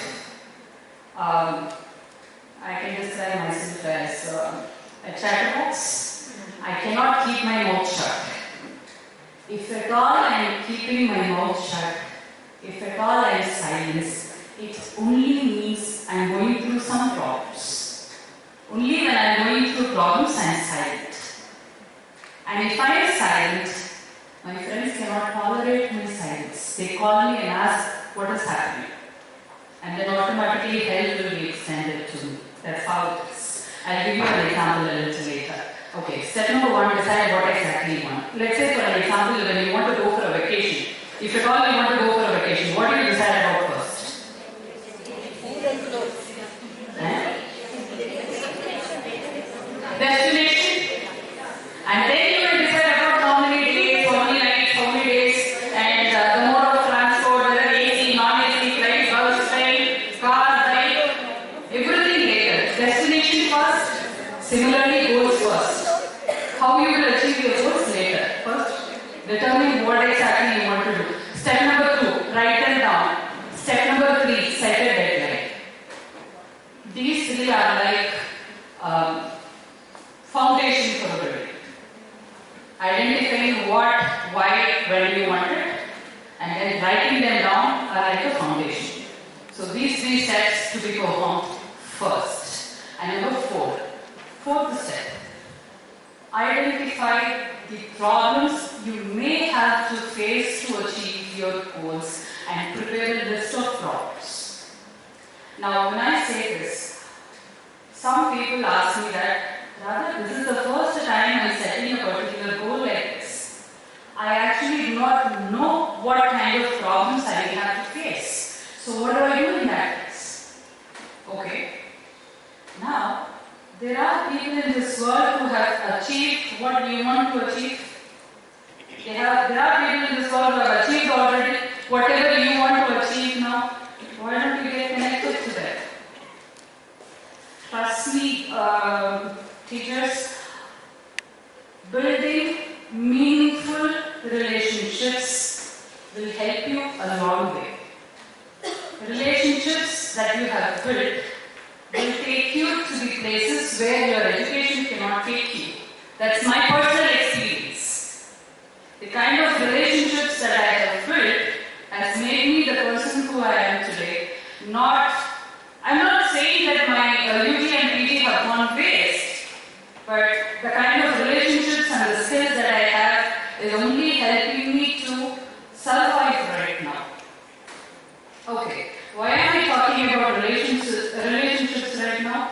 Now, you need to get connected to people who have achieved the kind of goals that you want to achieve right now. So when you talk to them, you don't have to rediscover or reinvent the entire wheel. You can talk to them and they will give you the list of problems that they have already faced. All you need to do is to be mentally prepared to face it. That's all about it. You know, it's my personal experience, okay, when I start to take action to achieve any particular goal, 2 things, 2 scenarios. Just imagine and tell me in which scenario you would feel comfortable. 1, I am not aware of what kind of problems I may have to face, but I have started taking action. Okay? In scenario 2, I am well aware of the problems that I may have to face and I am still taking action. Whether you are aware of the problems or not aware of the problems are going to present themselves to you. No goals can be achieved without facing any problems. Not possible at all. You will face problems. And the intensity of the problem is the same, whether you are aware of it or not aware of it. But the benefit of being aware of the problem is you are mentally prepared to face the problem, and when you encounter the problem, you won't feel the difficulty. The difficulty level is lesser when you are aware of it, when you are mentally prepared. You know, when you are mentally prepared to face the problem, that's the 50% of the solution. The remaining 50% you will implement when you actually face. Being aware is the 50% and actually solving it is only the remaining 50%. So when you are trying to achieve goals, there are 2 things that I personally did to be aware of the problems. One is mindstorming. I sit in silence. I love being alone. You know, I love being alone. So what I do is, when I have to find solutions, these are the strategies I personally follow. I read books, my favorite books. Some of the books I have, I read. And by the time I finish reading, somehow I have found some 2-3 different solutions to the problem that I have. Or I do painting. while I paint, I'll be thinking about it, and at the end, when I finish the painting, I will have found the solution. Because the reason is, how come when you are reading your finding solution, when you are painting your finding solution, are you not focusing on reading or painting? If you have that question in your mind, let me answer that. Now, when I read, when I paint, my mind is calm. You know, when your mind is calm, your brain functions effectively towards what you want. So at that point of time, I'll really be able to find out solutions to my problems. That's how it works for me. So I'm not asking you to, you read some books, you do painting and you will find solutions. No. For me, these two activities help me to calm down. You do whatever you want to do which will help you to calm down, and at that point of time, you will definitely be able to find solutions to your problems. Okay. Now if it is the first time that you are expecting such problem to be faced by you, maybe you will not be able to find too many variants of solution, maybe one or two. Talk to people who have already achieved it. They will give you a list of problems they have gone through that will help you to be more aware of yourself, and that will really help you to be more prepared to face the challenges and still keep going. I did that exactly. And I have a lot of friends. You know, the kind of friends that I have, all are at least 15 years elder to me. Minimum 15 years elder to me. 60 plus. You know, my family always, you have all, oldie people as your friends. I have no problem with that. Because they are more wiser than me. They are more experienced than me. And whenever I have a problem, I happily call them, talk to them, and see, this is my problem, what shall I do? So I always have people to fall back on. So build such relationships around you, they will help you. So identify the problems. Mindstorming, you do it by yourself. Brainstorming, talk to people who seem to have achieved their goal already. They will give you the list of problems. These two things you need to do at least step number 4. Identify the problems, list them down. At this point of time, you don't worry about finding the solution. You only identify the problems and list them down. That's step number 4. And when it comes to step number 5, for every single goal that you want to achieve, there are 3 things that you really need. You need some amount of knowledge. You need some skills required. You need some information that you need to know. What are the knowledge that is required? A list. What are the skills that I need to know? Again, a list. What are the information that I need to know? Again, a list of things. So at the end of step 5, what you will have is 3 different lists. List of knowledge you require, list of information that you need to know, and list of skills that you really need to have. So 3 things, 3 different lists is what you will have at the end of step 5. Okay, step number 6. Identify the people who you think may help you to achieve your goals. Now before we talk about it, I have a question to all of you. I'm going to present 3 different scenarios. Wait until I complete, and once I complete, you tell me which scenario sounds better for you. You can say any answer, all answers are right. There are no wrong answers. Scenario number 1.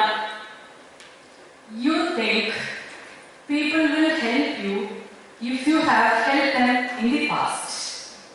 I repeat. You think people will help you if you have helped them earlier. Number 2. You think people will help you if you go to them and ask for help. That's number 2. I repeat. You think people will help you if you go to them and ask for help. And number 3. You think people will voluntarily help you when they know you need help. Which one do you think is right for you? 1 or 2 or 3? 2. It depends. Fine, I completely understand, it depends. But let me ask you this question. How nice it would be if someone volunteers to help you. You have not asked them for help, but they have identified that you need help and they volunteer help. How nice it would be. Would you like it? Obviously, everyone likes it. Okay, now another question. What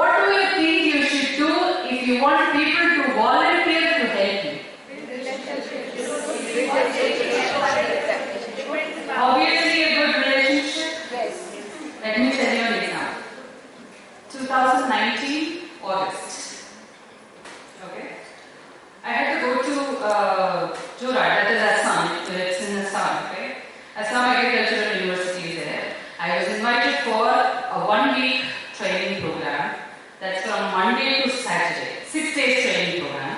So I had to, one onward is on one Sunday and return is on another Sunday. So I think it was from 16 to 24 August. It was something like that. So 2nd of August I have booked my tickets. My flight tickets. From Bangalore to Kolkata and from Kolkata to Jorhat. That's how the ticket is. So the entire day traveling and the entire day returning, and in between 6 days of training program, 8 days. So I was so happy and comfortable because I know my husband is going to be there, so he will take care of children. So that was the thought in my mind. Every time I travel, that's how it is. So what happened was 16th I need to do my onward traveling. Okay, 11th of August, that was Krishna's birthday as well, and one of our closest relatives passed away suddenly. He used to be a fitness freak, but sudden cardiac arrest. My sister-in-law's husband. Okay, he passed away suddenly. So my husband was like, "What should we do now? Would you cancel your training program and be at home?" I said, "No, I'm not going to cancel. You alone go to Chennai as a representative of the entire family. I certainly respect and empathize your sister to the kind of loss that she had at the point. But I also respect my profession more, and that's the first time that I got an opportunity with that university. So I don't want to spoil my name as well. I have to honor, because they have sent me the ticket. So if I'm going to cancel, it's a loss to them. So I don't want to make them incur loss. I have to honor their invitation. I have to go as well." And he said, "Then what will children do? You don't worry, you go. I still have another 5 days here. I will train them to be independent. And then you also, because that's a 13-day ritual, he has to be there at Chennai for 2 weeks. He can be back only on 25th. And I will be back only on 24th. And in between a week, my children have to be alone." So I said, what an election all that training was given to both Krishna and Tina. This is how you have to be independent. And I arranged for food, for morning breakfast, snack, lunch, tea, snack, dinner, everything was arranged. So until lunch, they will deliver it by 7:30 a.m. and then they'll pack it and then come to school.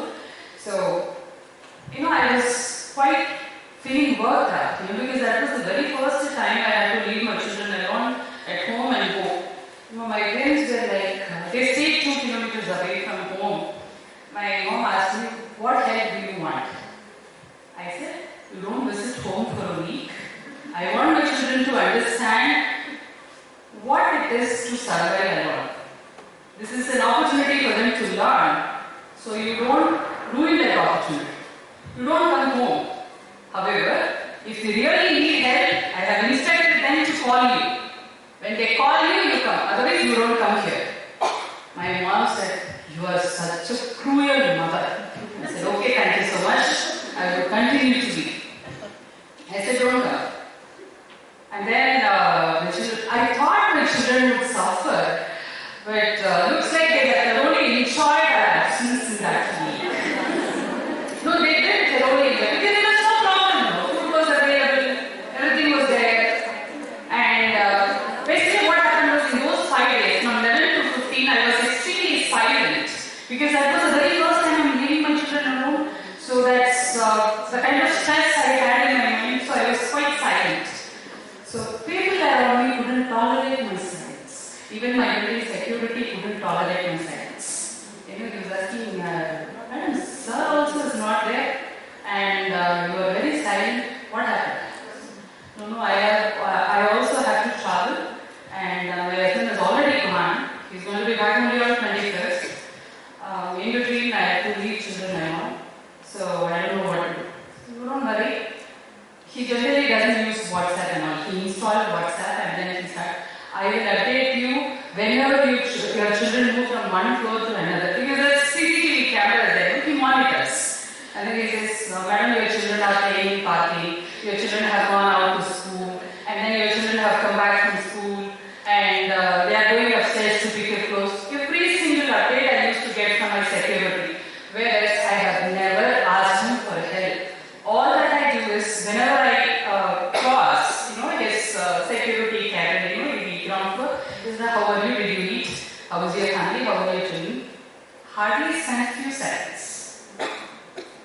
how I built my relationship. And I remember to the class teachers at that time, I only sent a message. I'm so sorry, I don't even remember the name. To the class teachers of Sriram and Krishna, I sent a message saying I'm going to be away. Teachers of BGS, I'm telling you, they are absolutely amazing. They responded back to me saying, don't worry, ma'am, we will take care. And then I used to get a response, message every evening from the class teachers saying that your children did well in the school, no problem. They are absolutely fine. Those two messages from those two class teachers meant a lot. What did I do to the teachers? Absolutely nothing. Absolutely nothing. So whenever I meet them during parent-teachers meeting, I just talk to them. That is all about it. Every parent does that. I don't know what special did I do, but I received help. And some of the parents of my children's classes, they are also friends. We have mom's group, mom's WhatsApp group. So we became very close friends. So when they come to drop their children and pick up their children, what they did is they will wait until my children will cross the road and go to home. And then they will message me, Radha, both of your children have gone home. And then within 10 minutes there will be a message from security, both of your children have come home. Those kind of messages meant a lot. And all these happen only because of the relationships that I maintained with people. So that really helps. For every single goal of yours, at every single point of step that you keep, you will require help from people. And if you don't maintain relationship with people around you, it's very tough for you to achieve your goals. So the point is, maintain relationships. Build relationships, maintain relationships.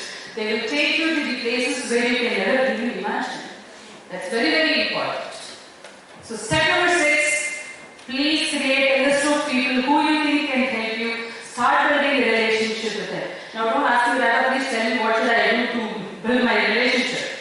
So there is no one-stop solution, one prescription to that. What I generally do is I call my friends for no reason, every week, talk to them, just laugh at some, meaningless jokes, and then we speak for hardly 2-3 minutes. It's not a long conversation. I'm not so patient to talk to people for over a long run. It's about some 2-3 minutes of a call. That's how I maintain my relationships. Very important, teachers. Build and maintain meaningful relationships. They will take you to a long way. They will. And another thing that I learned, you shouldn't be judging people by their appearance. This is another learning that I learned. That's how it is. The kind of help that I received from people when I went through severe financial problems, you don't imagine who and all had helped me. There was a situation when I was not even able to pay this, milkman who delivers milk every morning.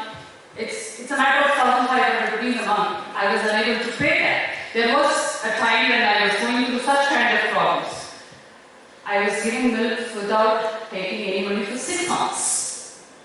Remember? And the person who helped me is not a wealthy person. He was just a milkman. He was earning his living by delivering milk. That's the kind of relationship that I had with people. And of course, I paid him back with something more. That's a different story. I paid him back after 6 months. So that's the kind of relationship. I'm not saying that, when you maintain relationship, they will help you financially. That's not the intention. They will help you with whatever you need.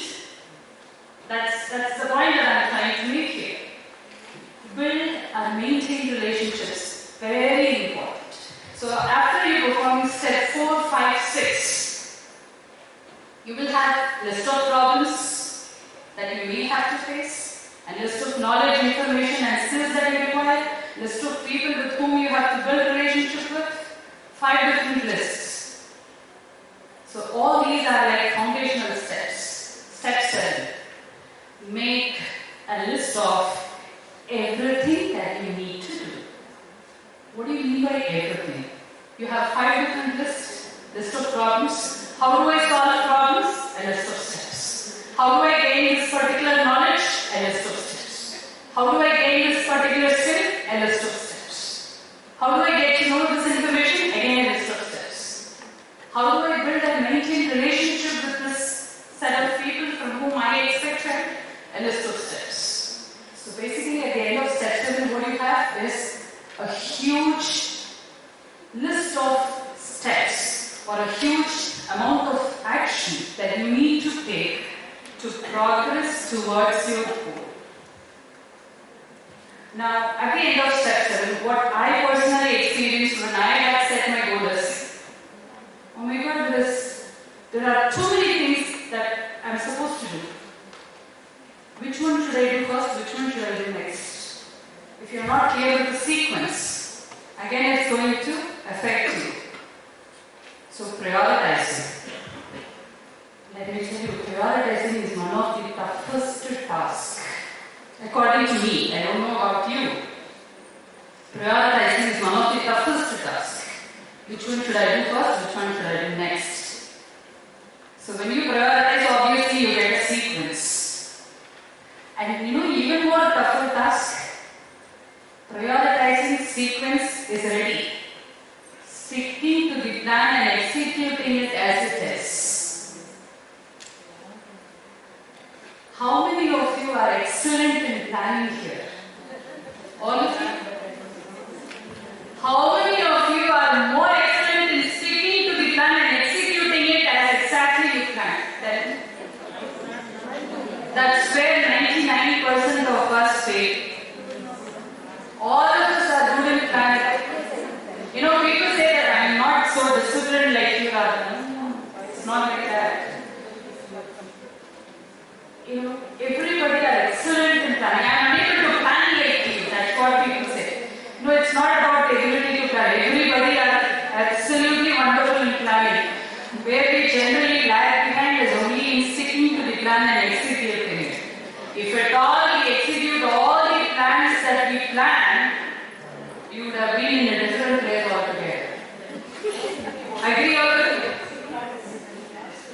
So, step number 9 is to practice being self-disciplined.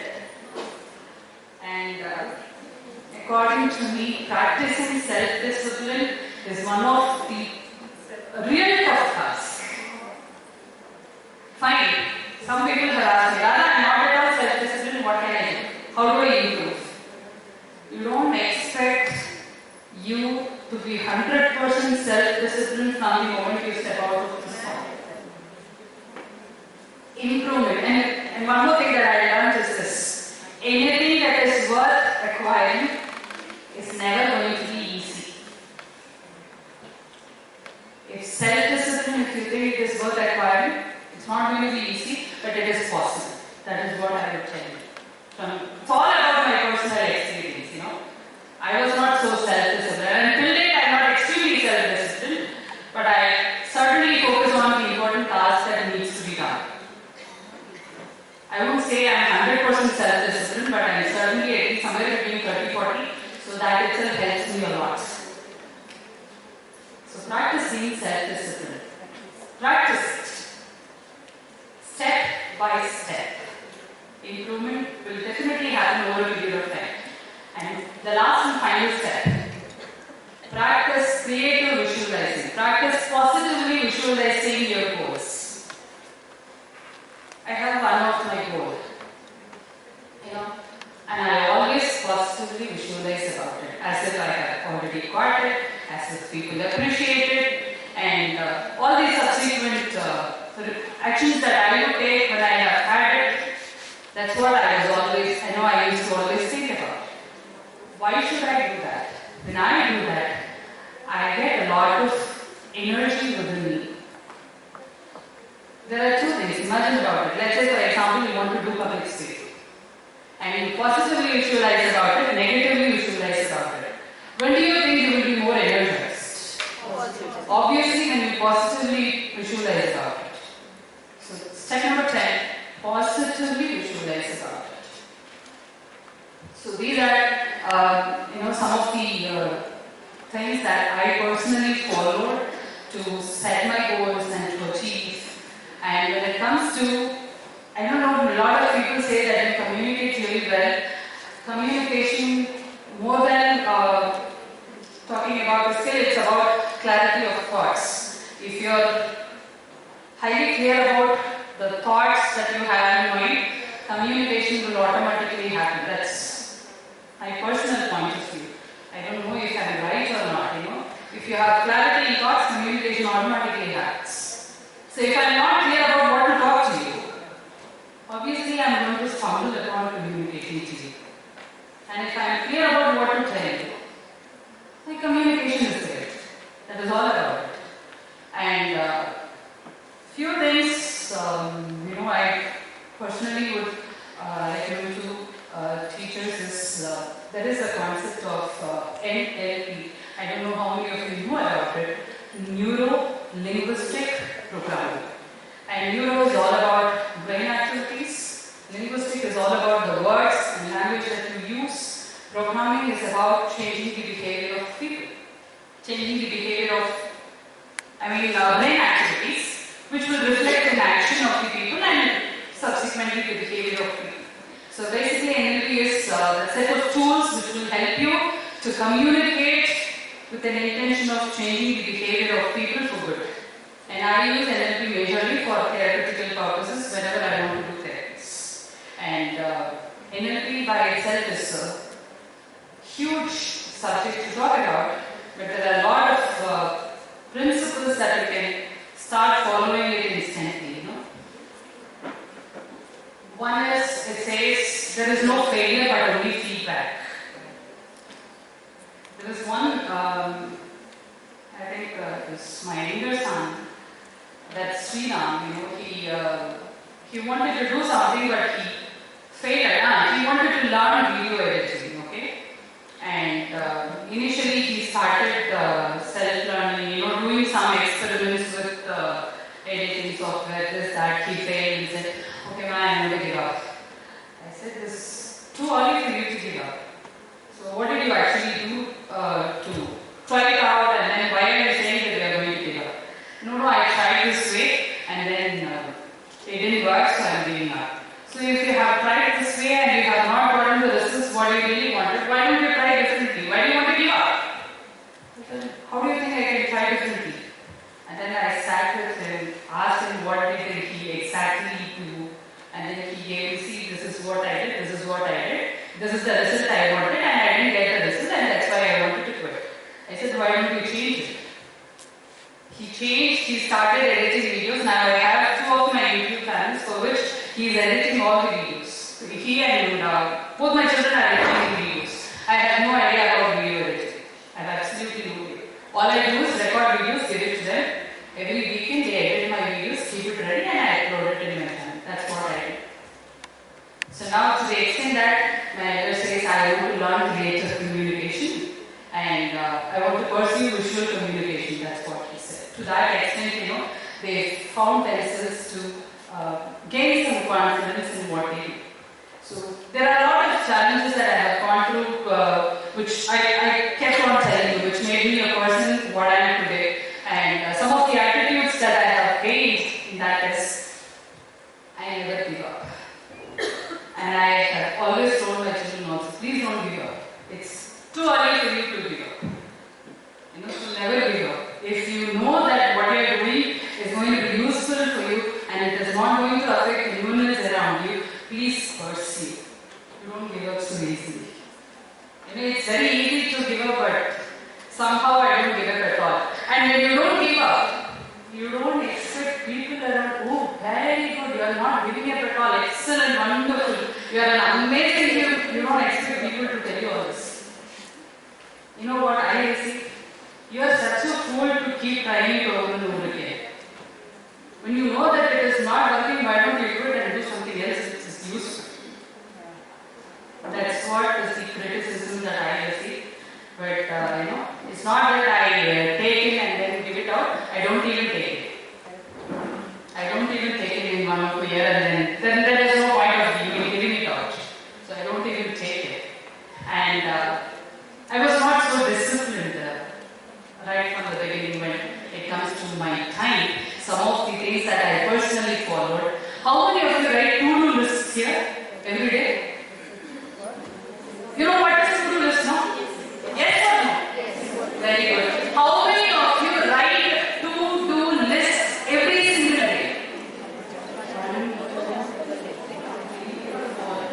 very few of you. Others, you don't write to-do lists.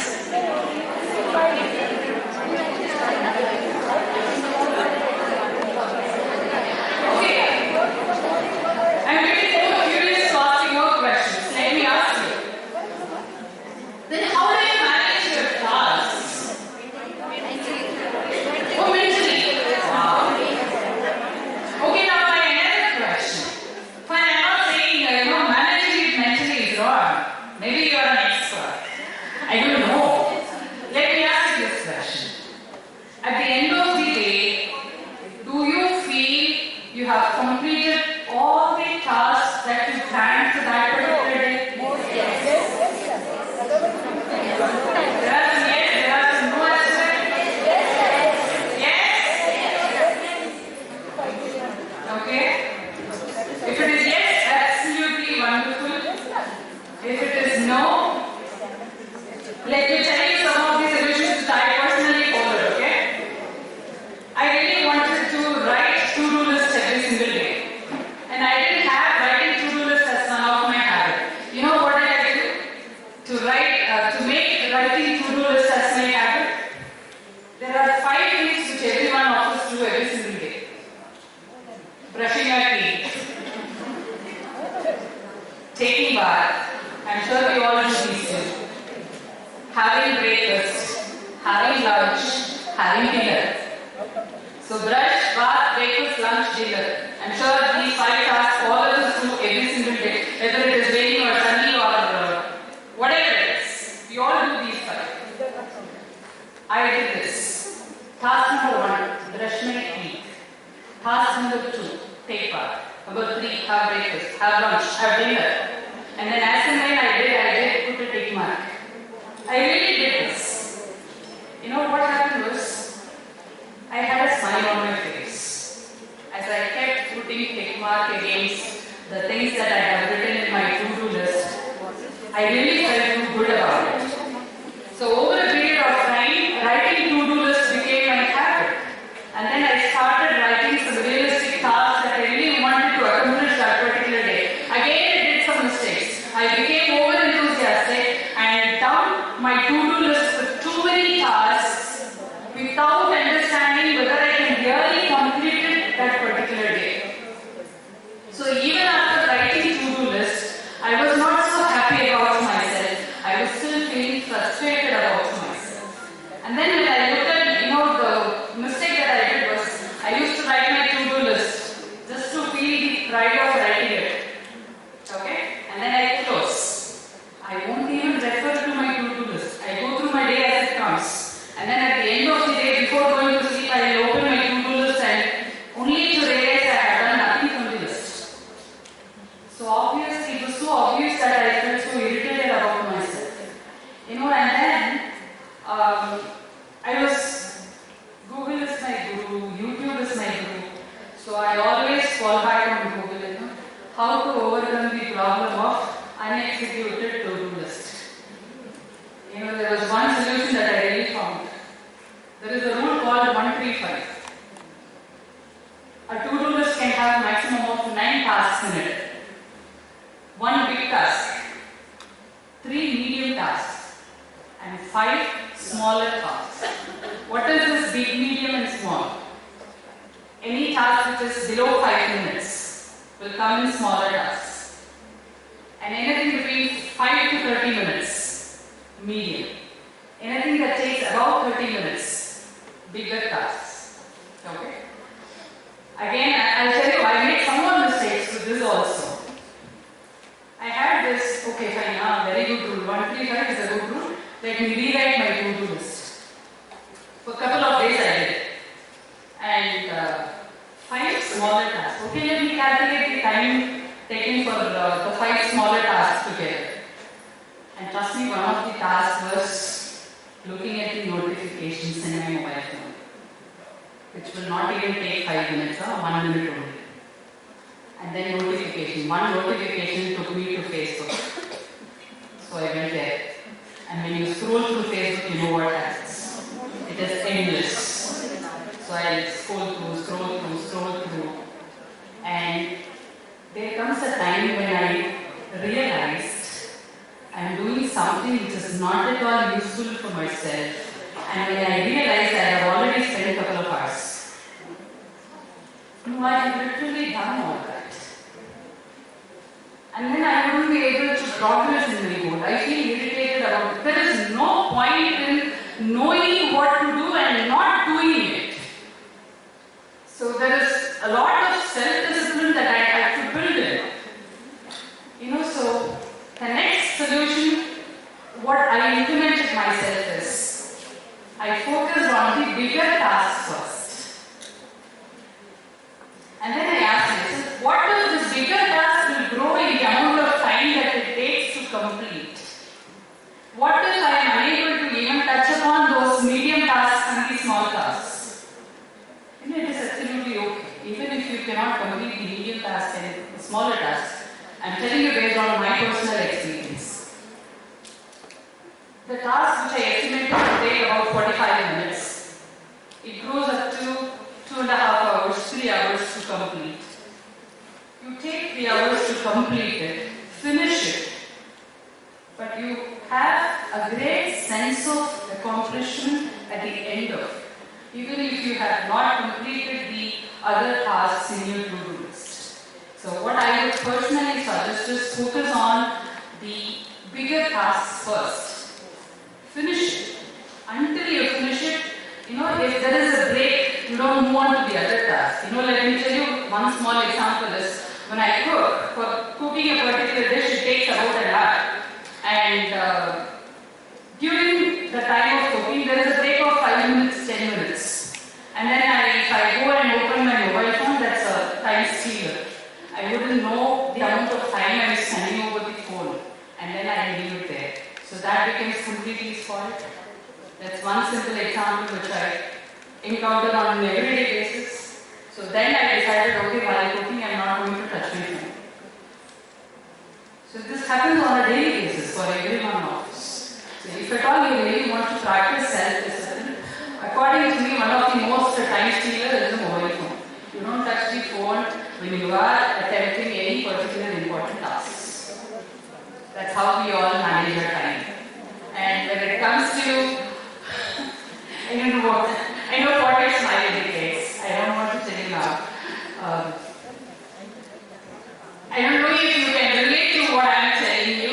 If you can relate, I'll be really happy about it.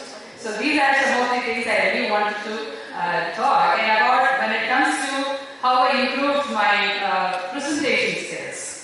When I was not a trainer right from the beginning.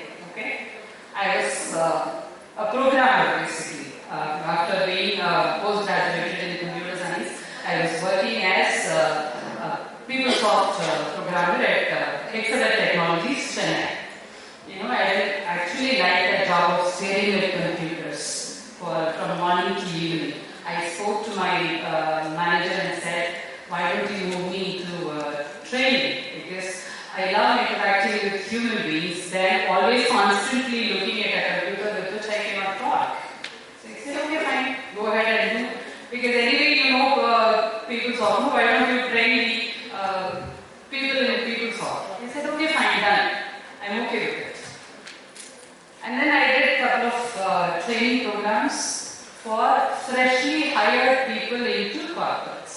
So those people are like fresh out of college, 20 years, 21 years, and I was 30 years at that time, so I was quite comfortable because they didn't know absolutely anything about what I am teaching. They don't know ABC of PeopleSoft, and I know everything about it. So I was quite comfortable in teaching them, So I thought I am a very good presenter. I had that kind of an impression in my mind. Then after a couple of training that I did, there came another batch of participants. Those people were from middleman. And what happened was, those people were all 10 to 15 years experienced in a different technology. Ma'am, the bike will Still work. work? Okay. So those people were all experienced in a different technology. But they still don't know mine. But when they came in, they started asking a lot of questions. Comparing, in my technology, this is how it works. in what you're teaching, this is what you're saying, and how does it work? I was not prepared to answer such questions. I was literally stumbling upon answering. So that was the first time I'm handling the middle management audiences, tough audiences. Okay? So during the first short break, there's a tea break that comes now. I went to the manager's cabin and I said, no, I'll go back to programming only, I cannot handle training. I literally said that. And he said, what made you say? Tell me. They are asking a lot of questions and I'm unable to answer. Because when I am a trainer, I am supposed to answer to all the questions that my participant asks me. So the first learning that I got from my manager, it is not a crime not to know the answer for the participants' questions. It's not criminal act. So you don't worry about it. What you can say is, you don't get a sorry figure in front of the participants. All that you need to do is, tell them that you will get back to them with such a confidence in your face. That is all you need to do. And during the next break, you come to me, you tell me what are the questions they ask you, I'll help you with the answers, go back to your classroom, tell them, give them the answers that I have given you. No problem at all. I was not so confident in that. And after the tea break, I went to the classroom and then people were asking me questions. I told them, listen, I'm not trained in your technology.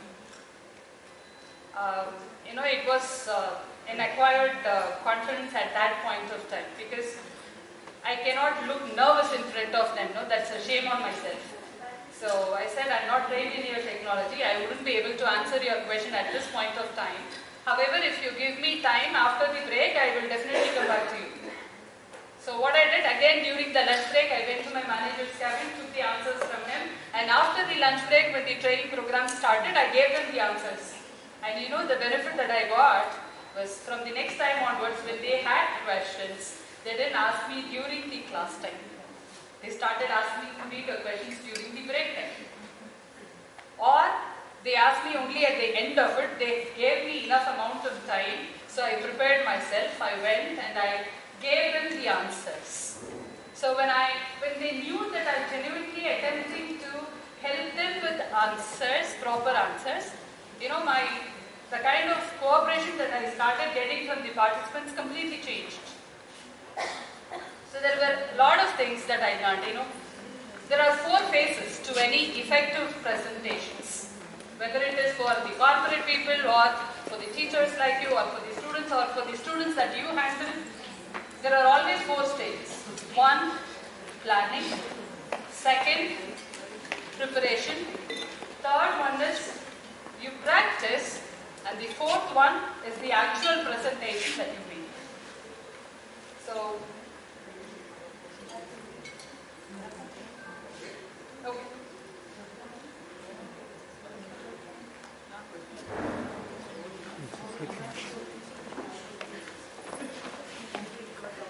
Or am I audible to all of you? Yes. So at times my husband asked me, you don't take training program at home. So what happens is I generally don't use mics when I do training programs. And I always raise my voice and talk. And at home also sometimes I think I do that. So my children, Amma, you are not in a training room, you are not in a classroom, you are at home. They tend to make me remember on that. Okay. So 4 phases: planning, preparation, practice and present. In planning, there are 3 things that I do. 1, analyze about the audience analysis. 2, contextual analysis. 3, the location analysis. Audience analysis is about the audience who you face. It differs between male and female, When I talk about, let's say for example, I want to talk about personal hygiene. It certainly differs between what I can talk to male participants and what I can talk to female participants. Of course it differs, right? So the kind of audience that you handle, whether they are male, female, the age group that you handle, the way you present differs between the age group that you handle. Recently I experienced that because I have not handled smaller children, okay? And what happened was recently in one of the birthday parties in the apartment that happened, suddenly they invited me and I had nothing to give as a gift. I only had a painting that I had at home. So I gave one of the painting to that birthday girl. So that girl went about, she looks like she liked it. So with a whole lot of pride, she had gone to the entire apartment, see what auntie had given me. So all children were so fascinated about that painting, and everybody started, Auntie, will you teach me this? And one of the girls who is coming to me and learning is only 6-year-old. I am not trained to teach a 6-year-old. I don't know how to teach her. Her hand is so tiny, and now I am learning how to teach a 6-year-old. So I understand what kind of difficulties you all must be going through in teaching these smaller children. I am realizing it only now. I know how difficult it is only now. So audience analysis is very, very important. The gender, that is whether it is male, female, the age group, from what kind of a socio-economic background do they come from, and from what kind of a prior experiences do they have. Sometimes when I deliver a particular speech, I may have to handle 3 types of audiences. 1, they know everything about the topic that I am going to talk about. 2, they know nothing at all about the topic that I talk about. 3, partially they know, partially I know. Now, it is easier to handle people who know nothing and people who know everything.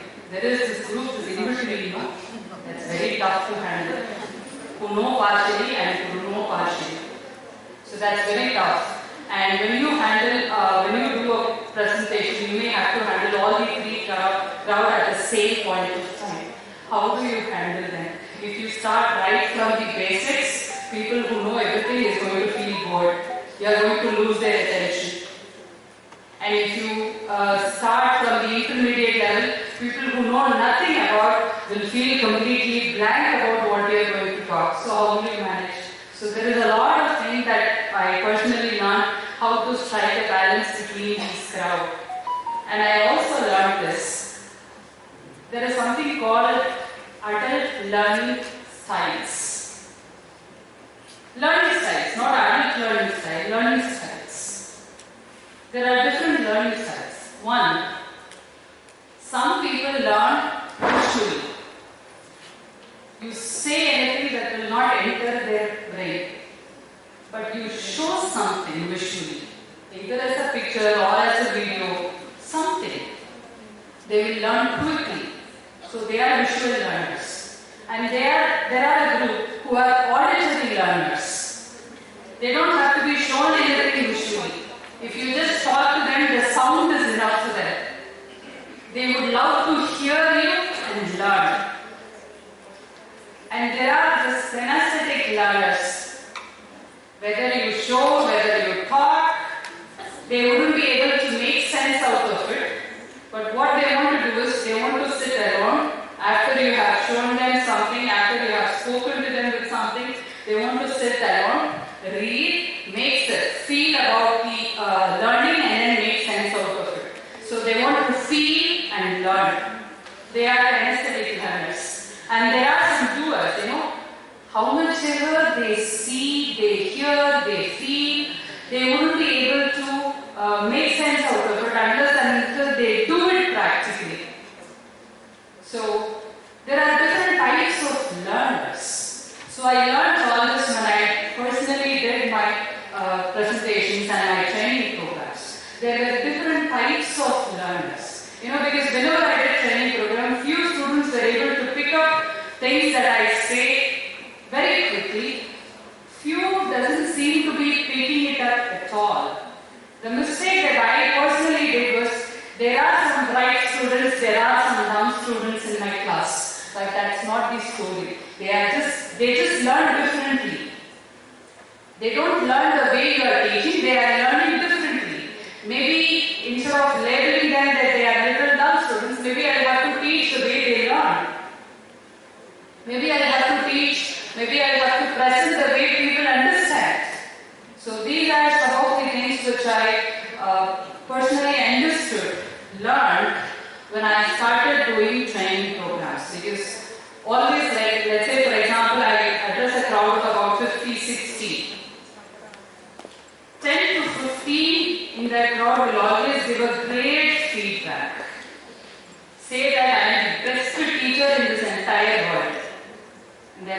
always about some 10-15 students who always say, no, she's not a good communicator at all. I was initially not knowing why am I getting different feedback from the same crowd that I am addressing. I'm saying the same thing. The words that I use is exactly the same. The emotions are the same. The body language, facial expression, everything is the same. Why am I getting great feedback only from few of them and not so great feedback from many of them? So all these things, was bothering me a lot, and that's when I started learning about how people learn, how people understand, how people behave towards learning something new, what affects people learning ability. All these things I started understanding, and then understood that there are a lot of things which affects the learning ability of people. There had been a particular student, who told me that, Madam, I am actually fit for nothing. There was one student who literally told me that. I said, what makes you think that? No, my parents only told me that you are not fit for nothing. So what happens is, that particular student had taken that so seriously into his mind and believed that particular student is fit for nothing. I said, there is no human in this world who is fit for nothing. Everybody is fit for something. Maybe you didn't identify what is that something in you. Then he had a different perspective. What that particular student said? It was a 3-day training program that I did at Arunachal Pradesh. So that particular student said, Madam, can I call you as mom? I said, okay, please do. No problem. I think I did that training program since 6 years back, in 2015, and till date he calls me mom. Every day morning he messages me, good morning mom. And then he got married last year, unfortunately he sent me invitation, I couldn't attend that festival. So, every day he calls me mom. The only thing is, I only told him that you are fit for everything. And you are extremely good in something. Maybe that you didn't identify what is that something. So that is all I said. It's all a matter of words. I also understood that words can change minds of people for better. Words can create miracles. It's all about how you use it. I tell this to my husband at home, when he says something to Krishna and Sri Ram, they don't do it. There will be a lot of heated arguments between my husband and children. And I just, no, they don't listen to me at all. They don't respect me. They respect only you. You go and tell them they will do, you see. I go and tell them they really do. I don't know. There is no maid at home. Let me tell you an example. I clean the vessels. I want my children to arrange the vessels. When I call Krishna, what he will say, he will jump out of his desk and say, I am bound to help you, I am extremely proud to help you, it is my duty to help you. He will give all those funny dialogues and then come and help you out, finish the job and go back to his desk. But if my husband asks me, Krishna, can you come in? No, I am very busy studying. Very simple. He won't even get up from his desk. I tell my husband, it's not about what you say, it's always about how you say it. That makes a lot of difference. And the response that I get from him? You don't teach NLP for me. You don't teach all. See, I'm not teaching you. You don't teach all that you learned in your training programs. See, but that's how it works. And then he says, what foolish have you done, Krishna? He feels so offended. Okay, when someone uses the word foolish towards him, he feels so offended. And I tell him, I said, wait, let him use the same word 2 hours later, not immediately. Let him use the same word to him, but you see how he reacts. I really wanted to tell him that how you say it matters. 2 hours later, I went to him, my arms around his shoulder, and said, what kind of a foolish thing you have done? It's all about the way I say it. And he said, I'm so sorry, I know I shouldn't have done that. We are right. That makes a lot of sense when you do a presentation as teachers, when you constantly keep interacting with students, no? All that matters is how you say anything to students. It's not about what you say. You can even say fool. You're a fool, you're a dumb. But the way you say it should make them understand that they have done something wrong and they need to take some corrective action. They should be made to feel that instead of made to feel that they are fool or dumb or something like that. You know, always it matters. It's only 50% the words, what you say matters.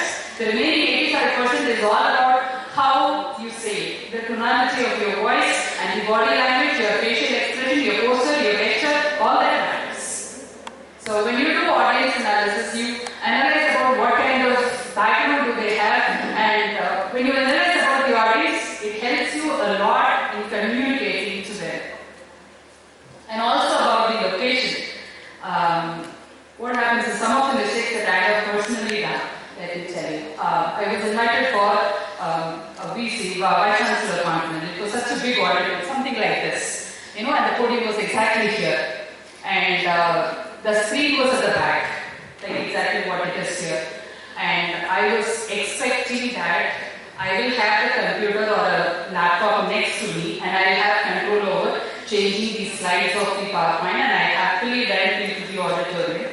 Then I realized that I have to give my pen drive of PPT to someone else who is only a computer operator. Oh, and he is going to change the slides from one slide to another. The reason why, and when I was delivering a speech in front of all great scientists, I was feeling so embarrassed because every time I had to change the slide from back and forth, I had to tell them change next slide, change previous slide. You know, you imagine that, you know, in front of about some 300 to 400 great scientists who are 40 years experienced as my age. So in front of them, I stand and talk and I keep telling someone change, previous, next. That doesn't sound so great about myself. You know? That doesn't speak so good about myself. So that's when I understood, okay, fine, when I go to deliver a speech, I need to understand how the location is going to be. Will I have the control over the computer or not? Whether it's going to be a podium where I need to stand and talk, or is it going to be where I can stand in a closer proximity with the audience to stand and talk? Because the closer I am, the easier it is to get connected with the audience. You know, so I'm sure all of you know it's easier to personally connect with your students when it is a classroom training program than you do an online training program. You know, so it's always easier. When the physical proximity is less, it is easier to get connected. So how is it going to be? Sometimes the situation was like, I planned for something, I planned for some activities, and then I would be made to sit, table chairs would be on the stage, I would be made to sit and talk. So I wouldn't be able to deliver what I actually planned for. So these are some of the goof-ups I have personally done when I didn't do the location analysis. 5 minutes, yes. Now imagine you are going to sitting in a movie theater, okay? Movie starts, and the hero comes. They will sit. Just imagine the scene, okay? They will sit next to each other. They will keep on talking. Nothing moves. Camera doesn't move at all. It will focus only on those 3 people. They will be sitting next to each other. They will keep talking. Do you think you will watch that movie for more than a minute? If you watch for a minute, then you are something really great. Why? How would you watch a movie for 2.5 hours? Because they give varieties. Yes or no? In movie, they give you varieties, which is why you are really interested to watch it for 2.5 hours non-stop without even blinking your eyes. Now, teaching can also be made that interest, provided you give varieties. How do I give varieties? You basically have to understand the concepts of content development and instructional design. There are a lot of things that we all have to learn about developing the content and developing the instructional design. That's about the preparation stage. So in planning, you need to plan is their prior knowledge, what kind of a background do they come from, whether it is mandatory attendance or voluntary attendance, what kind of a location, am I doing a classroom training program or am I doing an online training program? Because the kind of activities that I do when I do classroom training programs cannot happen when I am doing it online. So all that needs to be planned, but I still have to keep them engaged. Doing an online training program, I know how tough it is. It's very tough. Getting the message across to people who you don't see face to face. It's very, very difficult. So this is planning phase. In the preparation phase, what I do is, there are many things that I personally do. Number one, first I decide from where am I going to source my content from. And then I decide on what topic I am going to talk. Topics and the subtopics. And then I pick up the content. Once I pick up the content, I also do 3 types of reviews. Self-review, peer review, and a technical review. Self-review, I will review the content myself. And one of my friend will review, that's a peer review. And I know a lot of trainers also, so I send to one of my senior most trainers that I know, and then ask them to review my PowerPoint. That I call it as a technical review or a quality review. I get it reviewed by people.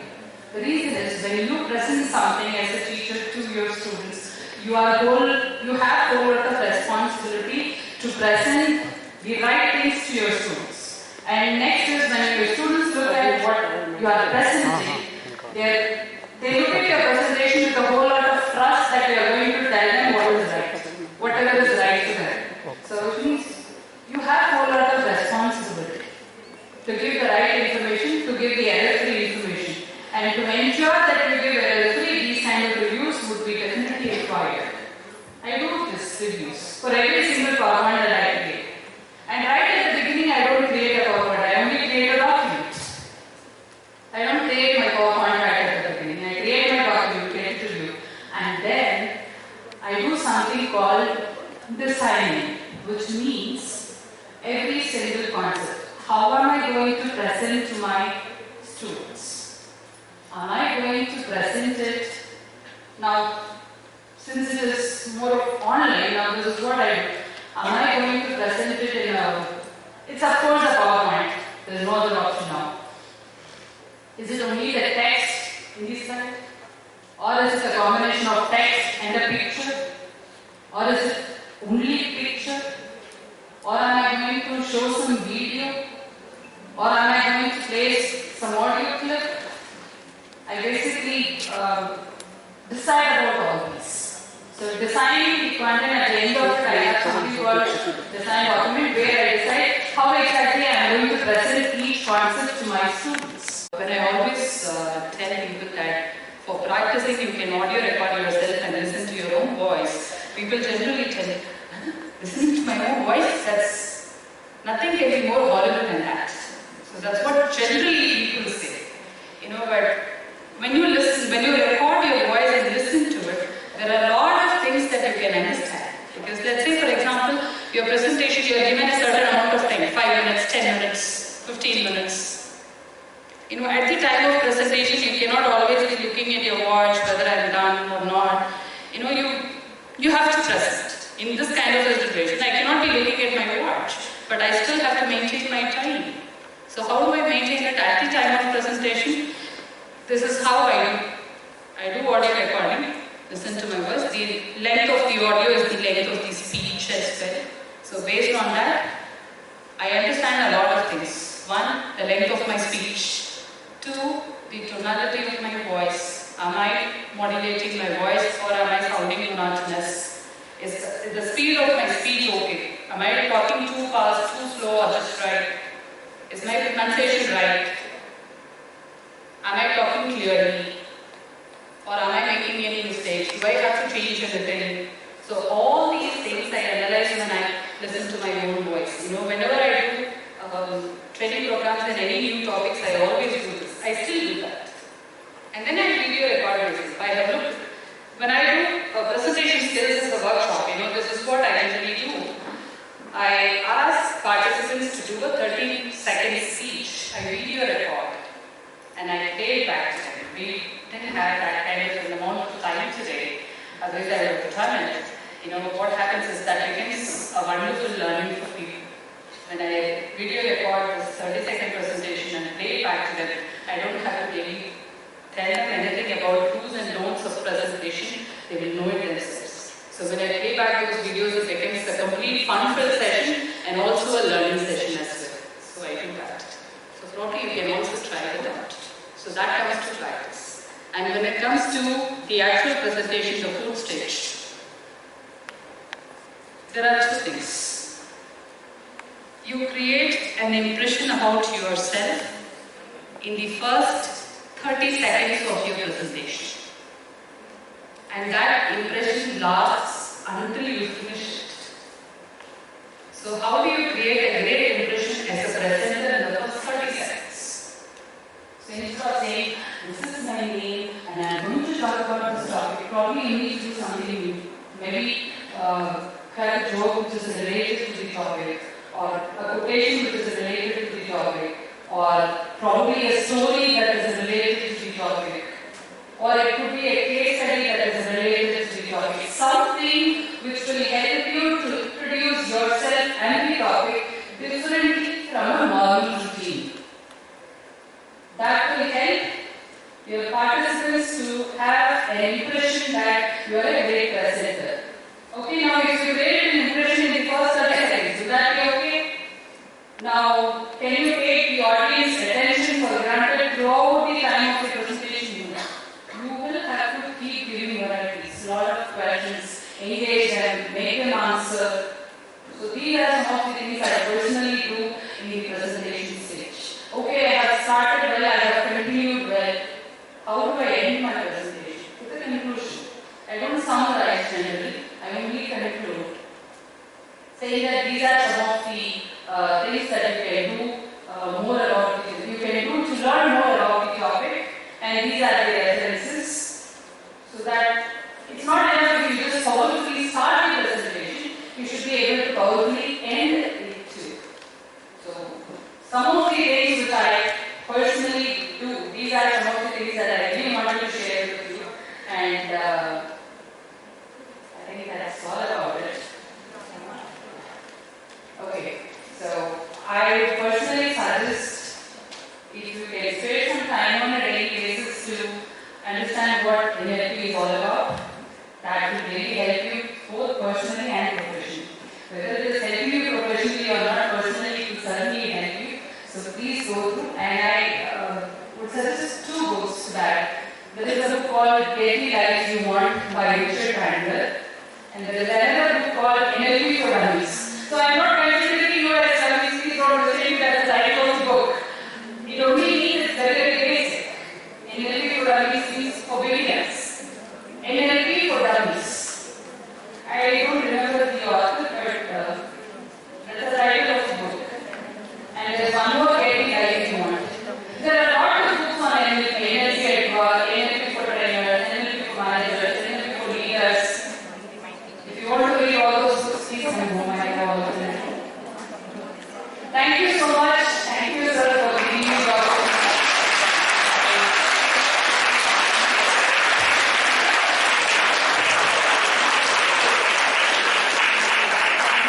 I hope I made some justice to the opportunity that was given to me. After a long time, I'm interacting with people physically, and I feel extremely happy. Thank you so much. Wonderful session. It's not easy to stand and speak. If you see, she didn't take a water break also in between. And if you've not been speaking for a long time, I guess in class also you must have experienced after you get back after a break, it's not easy for you to speak for 45 minutes, isn't it? But she's been speaking for such a long time, and the ideas that she has conveyed, all through her own personal experiences. So that makes it more endearing. You actually are able to connect with what she is talking. So to thank Ms Radha formally, I invite Ms Smitha to take over. Jai Shri Gurudev. Now I am overwhelmed. This man spoke for so long with such beautiful words. So it is an additional responsibility from my side also. Acknowledging the good things that comes your way is a foundation for all attendance. And sometimes it becomes very important to use words of gratitude to express our thankfulness to all the people who have made this program a success. Namaste to all my mentors, to Ms Radha, to Principal Ma'am and Vice Principal Ma'am in Latinsia, and also to our Head Mistress Pushpana. I stand before you to propose a vote of thanks and express gratitude to all those people who have made this program a success. Who better can relate to the importance of communication and life skills than all of us sitting here who have had the challenge of facing invisible audience for the last 18 months. So definitely the session would have been, nothing better than this, of course. So I would like to thank our academic directors and the management for always coming up with the apt opportunity and exposure for all the teachers here. As mentioned, I also appreciate our Principal Ma'am and Vice Principal Ma'am at Latinsia for their support and our Head Mistress Ma'am. Coming to our resource person for the day, Ms Radha. Srimati Ma'am already mentioned that standing there and speaking for nearly 3 hours continuously using the appropriate terms, and at no point anything was repetitive. I hope you observed that. So when this was assigned to me by Sir yesterday, I had a framework within my mind that okay, during the word of thanks I'm going to speak this. But now I'm a dear caught in headlight, really pleasantly overwhelmed with the content that you have delivered. And firstly, ma'am, I guess all of you would agree with me, we were really touched with the simplicity with which you have presented your content. Yes, the simplicity and of course the daring nature. You are daring enough to accept the mistakes that you have done, and throughout the session you have cited examples stating the mistakes that you have done in your life. That's actually something which many of us lack, to accept our mistakes and taking it as an example to move forward. So thank you so much, ma'am, for that. I hope that I do justice to the content, just to summarize the content that you have delivered. As I told you, I have prepared a small framework on communication skills, but then this was an overwhelming content, so I hope I do justice to the content. Some of the key points that I got today was ignore criticism, which is really tough, of course, for us as human beings. Take care of yourselves. Accept the people, basically for our own peace. And I'm not sure how many of you actually realize that at various points of the session, we could realize that these are the same points which time and again has been repeated by the academic director, sir. That you take care of yourself, you come first, so that you can take care of others. And for all that you prioritize, you have time. So these are again words which is repeatedly spoken by sir. And for all that you don't have time to prioritize, you don't prioritize, you don't have time. So henceforth, let us ensure that we are prioritizing our content and we deliver the best. Human mind is not capable of processing the negatives. A very self-repeated phrase, of course, but then time and again we as educators and as human beings and as various roles that we play, it is a necessity to get reminded again and again because we tend to make these mistakes again. Ma'am also went in detail about how to set goals. Most of the points which ma'am did, some of it we have repeatedly here, but the way ma'am delivered it, taking her own personal experience, that was a learning, of course. And some of the key points here were, a goal only in your mind is not a goal. Definitely, like how sir says, we are very effective planners, but when it comes to execution, many times knowingly and unknowingly we fail. We start with a lot of zeal and then probably over a period of time, citing various examples and excuses, we sort of lose our energy. And ma'am, when you ask the question, how many of you read books, you could have found that most of the audience we were split to our sides. It was not our arrogance. Please understand that. It was just that probably we spoke about voluntary and mandatory and voluntary services or actions. To majority of us, reading books was made mandatory, but now it has become voluntary. So that contribution and that support goes to our academic director, who has made it mandatory. Yeah, who has made it mandatory that you have to submit a book to every month. But now most of us, I assume, I'm not going against your thoughts.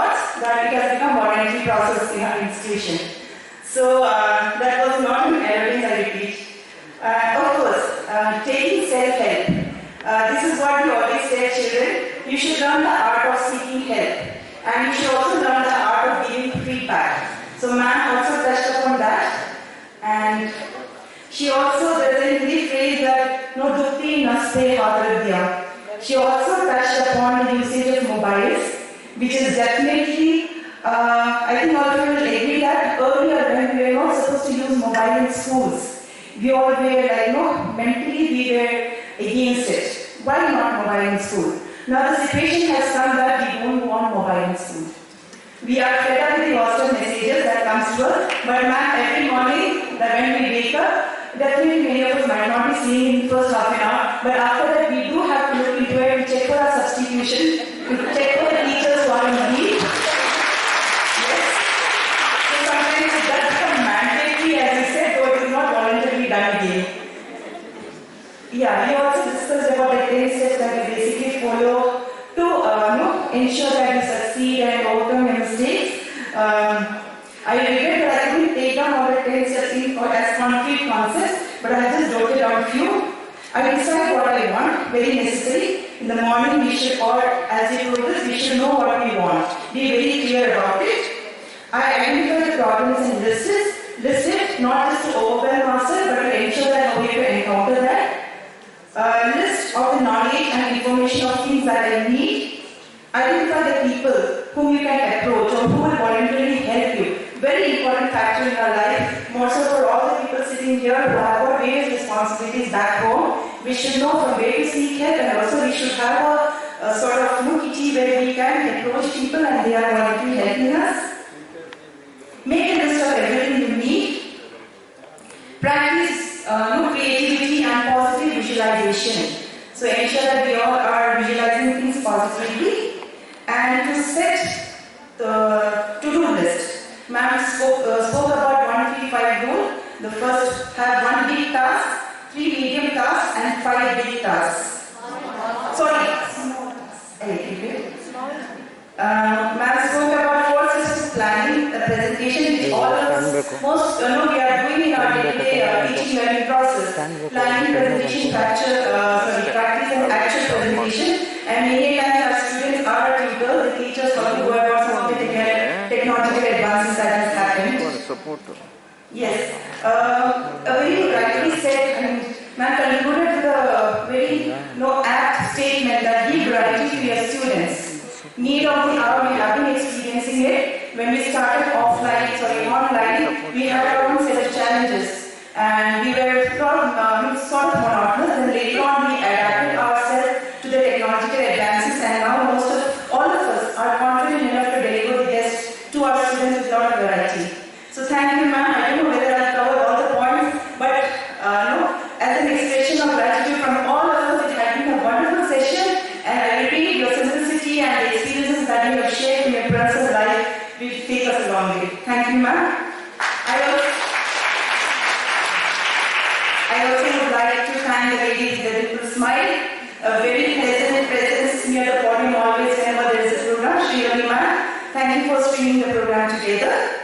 And wonderful audience, whether you understood me or not, you have been clapping repeatedly, and you have also been encouraging our presenter for all the points that you agreed to.